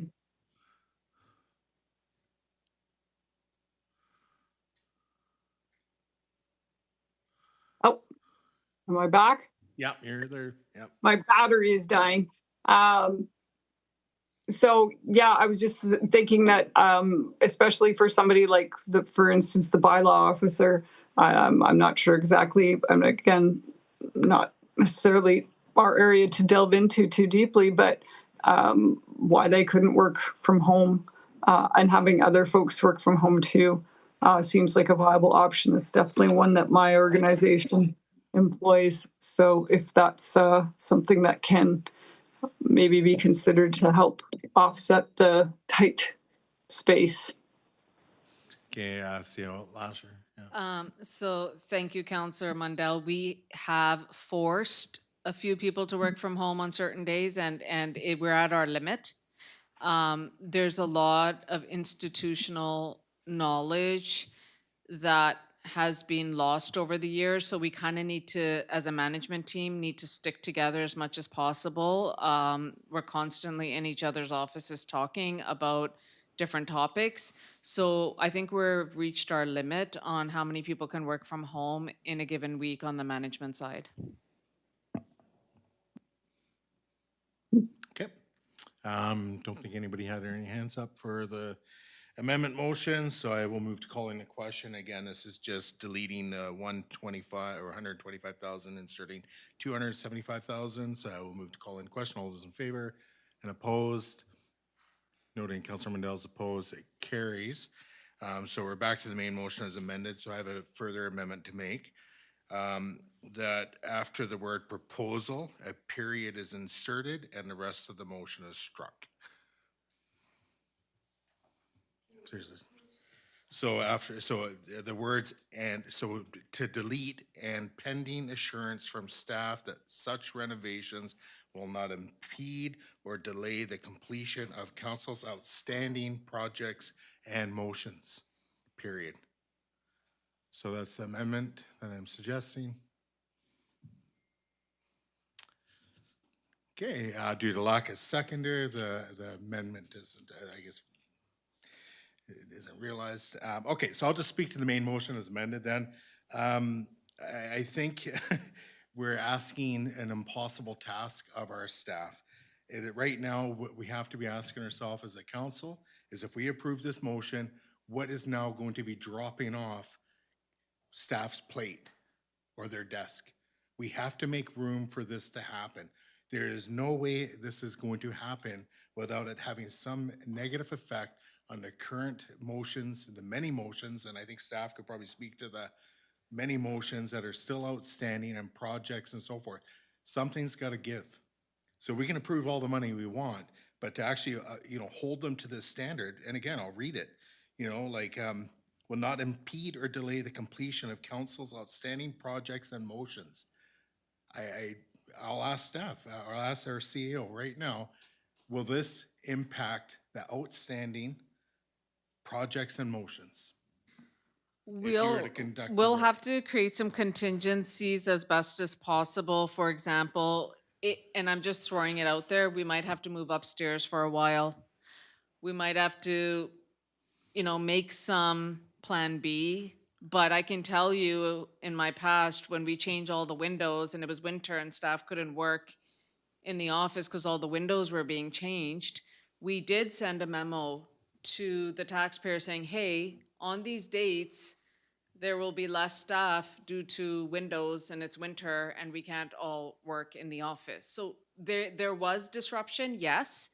It was minimal because we advertised it in advance to the taxpayers that these days the office might not be open, and us staff took turns per office going home for a couple of days so all the windows could be changed. So we will do our best like we do every single day and give 110%. We might just be up and down, open, closed for a little while till it gets done. Okay, so I appreciate the answer, and maybe I should have been a bit more specific because I see this taking staff time to implement and to complete. So we are now asking you to add this work onto your enormous work plan that has a lot, and we keep hearing from council that there's these outstanding motions, work not being completed. I just have a hard time rationalizing that we're asking staff to do more work because it's going to take more work from finance, from yourself, from planning to actually implement this. So I just don't want to see you burdened with a motion that holds you to some unachievable standard. So if maybe you can speak to it, because again, I have a hard time believing that this is you're going to be able to do this no problem off the corner of your desk or staff's desk, and it's not going to impact any outstanding projects or motions without staff having to put in overtime, I suppose. So I believe, yes, there will be some short-term pain in terms of not being able to do certain things, but I think the short-term pain outweighs the long-term gain, and we need the long-term gain here. So if council is willing to accept a little bit of short-term pain from the staff, it's a really good investment. And we're pretty desperate now when it comes to office space, like seriously desperate. So I can assure council we will do our best, but yes, there is going to be some short-term pain. If everybody comes to the conclusion that we will all gain in the long term, it'll be worth it. Okay, thank you for your response, and I appreciate your honesty and with respect to that. And the reality is, it's this is an investment in efficiency and everything else in the future. But the way this motion is worded, I am troubled that council is going to hold staff to this hold your feet to the fire on this. And if all of a sudden, a motion doesn't get acted on or a project is delayed, then with this motion, it's like, ah, gotcha.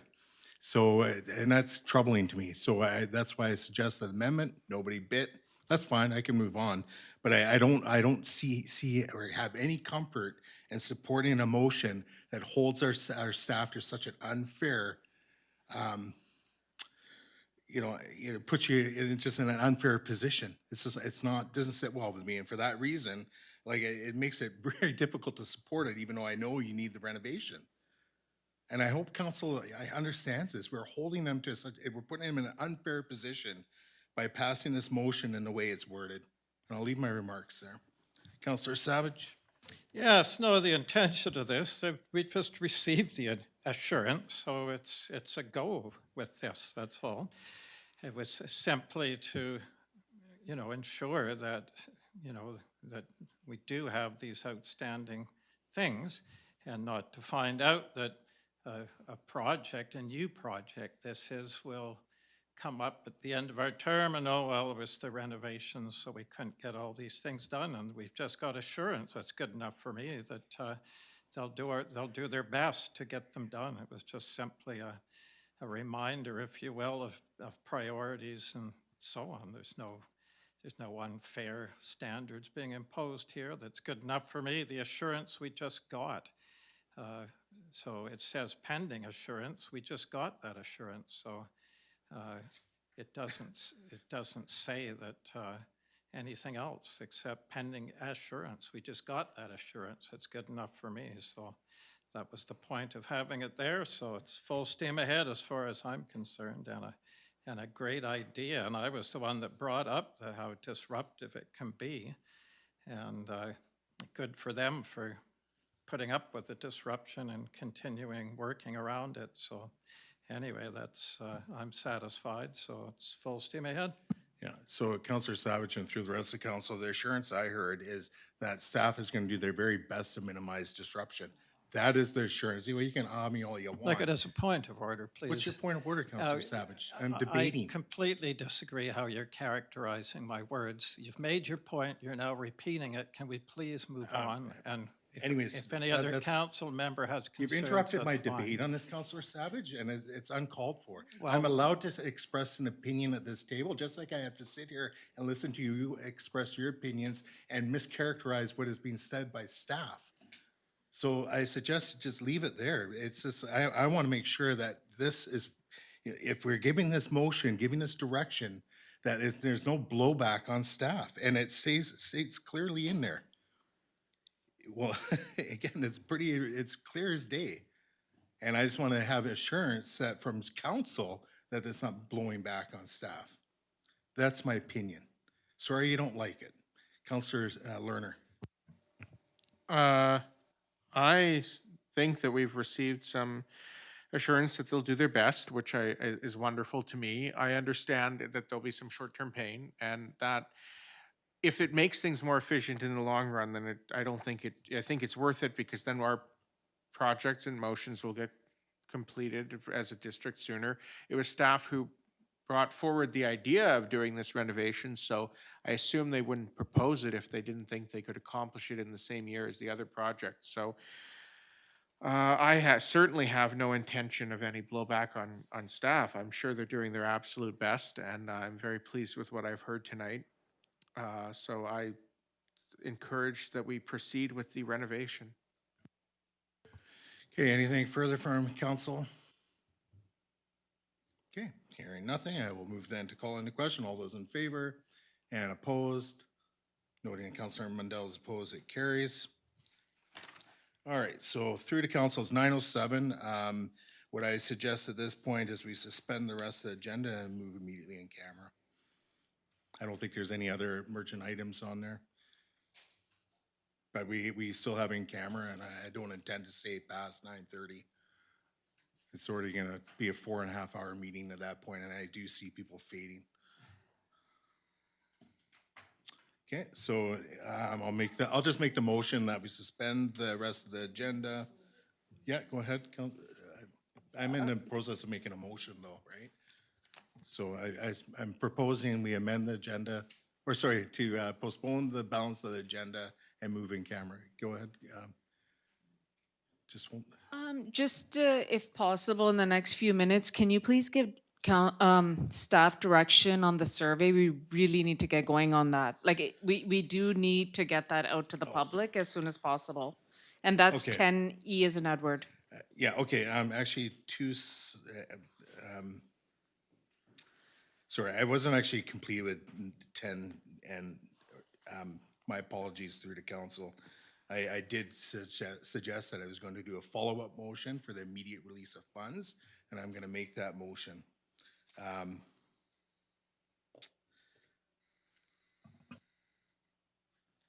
And that's the other part of the motion that was troubling, yeah, darn it. So through to council, please indulge me here. I would like to do a motion, follow-up motion to the previously moved to do the immediate release of funds, so we can get this underway like immediately. And we had the money in the budget, but when I'm looking at the motion and it says pending council approval of the renovation layout proposal. So my understanding, and it sounds like there's quite a lot of complimentary remarks being made about the layout, that council is satisfied with that recommendation. So what I would recommend to council is we reconsider the previous motion. We take out the pending council approval of the renovation layout proposal, and then we just pass it, just like we did now, and then we do the immediate release of funds. And we can do the immediate release of funds and then amend and see if we're in agreement to even do an immediate release of funds. But we do need to amend the previous motion. Councillor Lerner? Just, may I make a suggestion? Sure. Just to make things simpler, could it just be a combined motion that, a follow-up motion that council approves the layout presented the agenda, and further that we do a immediate release of fund? That would work too, yes. Great suggestion. Okay, so I'm gonna call for a reconsideration on the previous motion. This isn't trickery here. And then, so it's back on the floor. And then the suggested amendment is to strike pending council approval of the renovation layout proposal. Point of order, if you don't mind, or Yeah. clarification. Do we vote on the reconsideration? No, or you under do it my and it's authority as automatic? mayor. Thank Yeah, I you. can bring it back and right away. Yeah, so to strike, again, pending council approval of the renovation layout proposal. And at the end of the motion, inserting and that council authorizes the immediate release of funds from the general capital reserve. And we have a seconded by Councillor Savage. And for discussion, I've said everything I've had to need to say about this motion. Councillor Savage? Yes, I agree with this. I can see the sense to it. So we've satisfied the two pending criteria. So I think they could both be removed now. They were put in there because I hadn't seen the construction plans when I made the motion. I've seen them now, so I would approve those. So we don't need it pending anymore. And we've reached assurance on the other one, so we don't need that anymore either. So those two pendings can be removed as far as I'm concerned, and just. Okay, by unanimous consent of council, to the striking part of the motion, so we strike everything after the word approved all the way to the period, and further that immediate release of funds, there's immediate release of, or council authorizes immediate release of funds from the capital or general capital reserve fund. So is there any objections to the It's just expanding the striking. Okay, Counselor Mundell is objecting, so let's just deal with this and we can further amend it. That's the easiest way of doing it. So Counselor Savage, is there anything further to what was proposed? And then we'll just go back and amend it further. No. Okay, anything from anybody else? Okay, I will call the question on the amendment. All those in favor and opposed, noting Counselor Jones and Counselor Mundell are opposed. Now we're back to the main motion as amended, and I'll just further amend the motion on the floor by striking the words "and pending assurance from staff, such renovations will not impede," all the way up until where it says projects and motions. Is there a seconder to that? Second by Counselor Savage. And anything further? Okay, I will call the question on the second amendment. All those in favor and opposed, noting Counselor Jones is opposed. Now we're back to anyways, amendments carried, so we're back to the main motion is amended twice now. Anything further from council? Okay, I will move to call in question then. All those in favor and opposed, noting Counselor Jones, Counselor Mundell are opposed, it carries. All right, thank you for that. Apologize.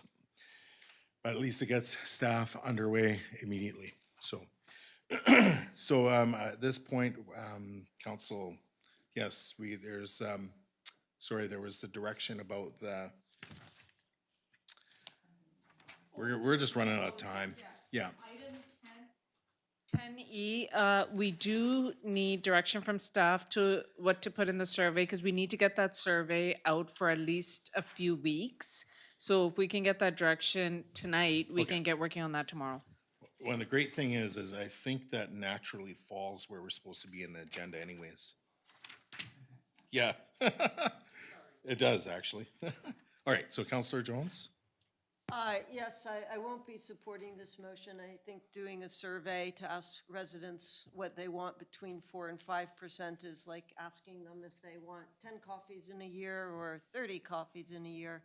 It's a small amount of money. It feels strange to me to be asking if, I mean, if you break it down into what the difference is per month on a bill, it's just insignificant. And we preface it all by saying the tax increase is going to be between 4 and 5. So we're sort of telling them that that's already decided. I really don't think we need to go to the trouble to do this. Thank you. Okay, so we have no motion on the floor, but is someone prepared to make a motion, or go ahead, Counselor Savage? I'll make it just to discuss it, that council directs staff to post the 2026 to 2020 draft financial plan to receive public input with the following three options.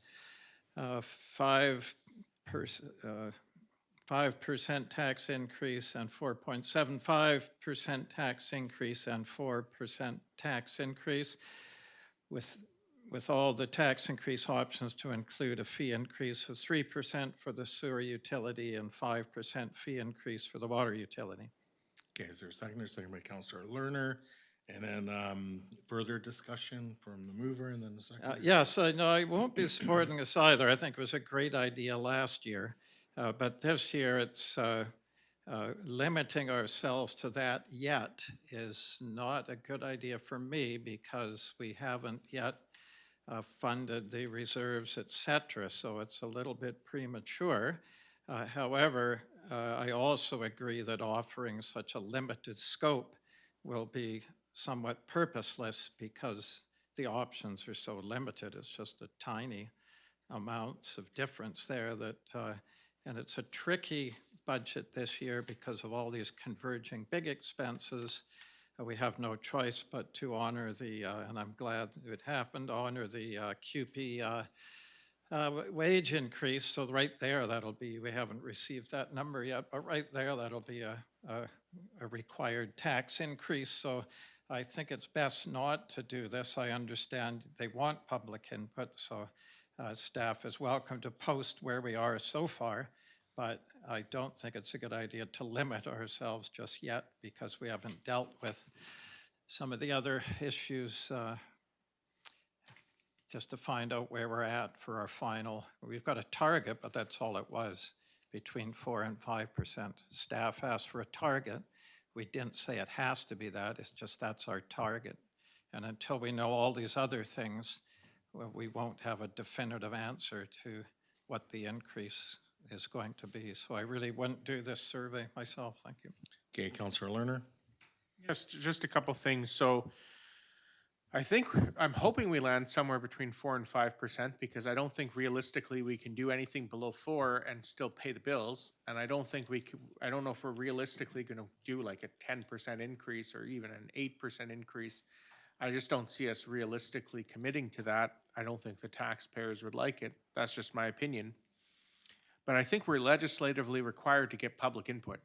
It doesn't necessarily have to be a survey, but there has to be legislative requirement for public input. So my suggestion is if council doesn't want to do a survey, then defeat this motion and instead do a follow-up motion to post in the next community update and on the bulletin board downstairs that we're seeking input on the budget, and then include a URL or something to where they can go view the draft plan.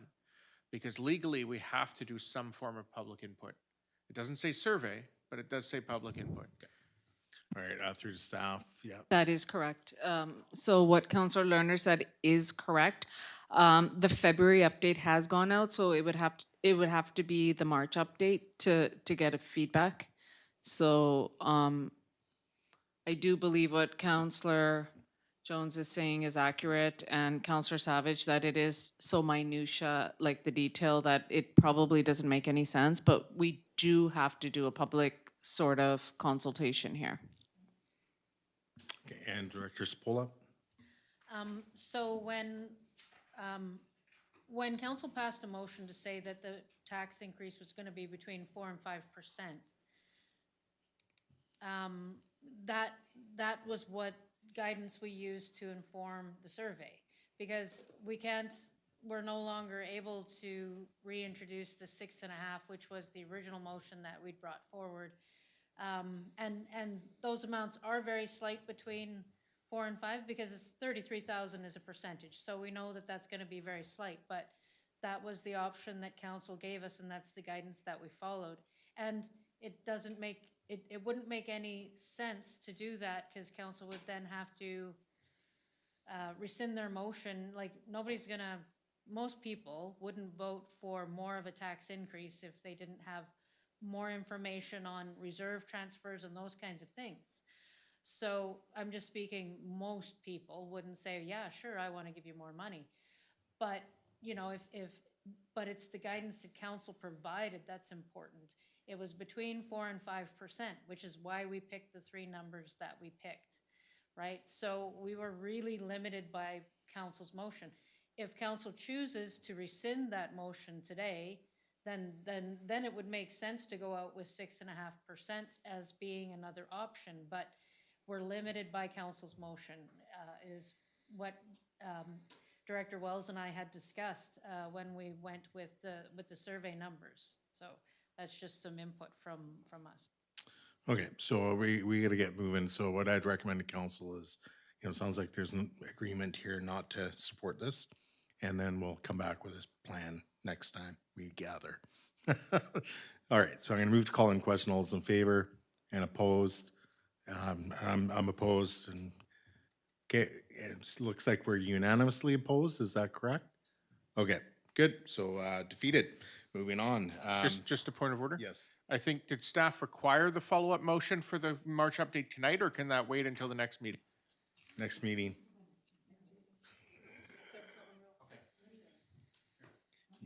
Okay, Councillor Jones, yeah. Yes, please. Page 912D, if that motion can just be passed, please, so the Parks and Trails Committee can get on with their work. We really need to hear from John Gregson in order to proceed on some edits. Okay, so through to council, sorry, you said, okay, yeah, I've just 12D, messed up my page 9. pages here. It's Yeah. just to invite him to come to speak to us at a meeting. All right, I think, can you just get the motion on the floor then? Be happy to. The council directs staff to invite John Gregson to attend a Parks and Trails Select Committee meeting at his earliest convenience to provide information for Woodlot 1475, including hiking trails that the managers of Woodlot 1475 approved for addition to Map A version 2 2025. Okay, second by Councillor Savage, and then unless there's any objections, I suggest we just call a question. Okay, I will move to call in question then. All those in favor, opposed, that's carried unanimously. All right, so at this point, I'm gonna make the motion to suspend the rest of the agenda and to move in camera, and I'll just give the reasons why we're moving in camera right now. So pursuant to sections 91A, C, D, E, G, and K of the Community Charter. Is there a second by Councillor Lerner? And I will move to calling the question. All those in favor, opposed, that's carried unanimously. And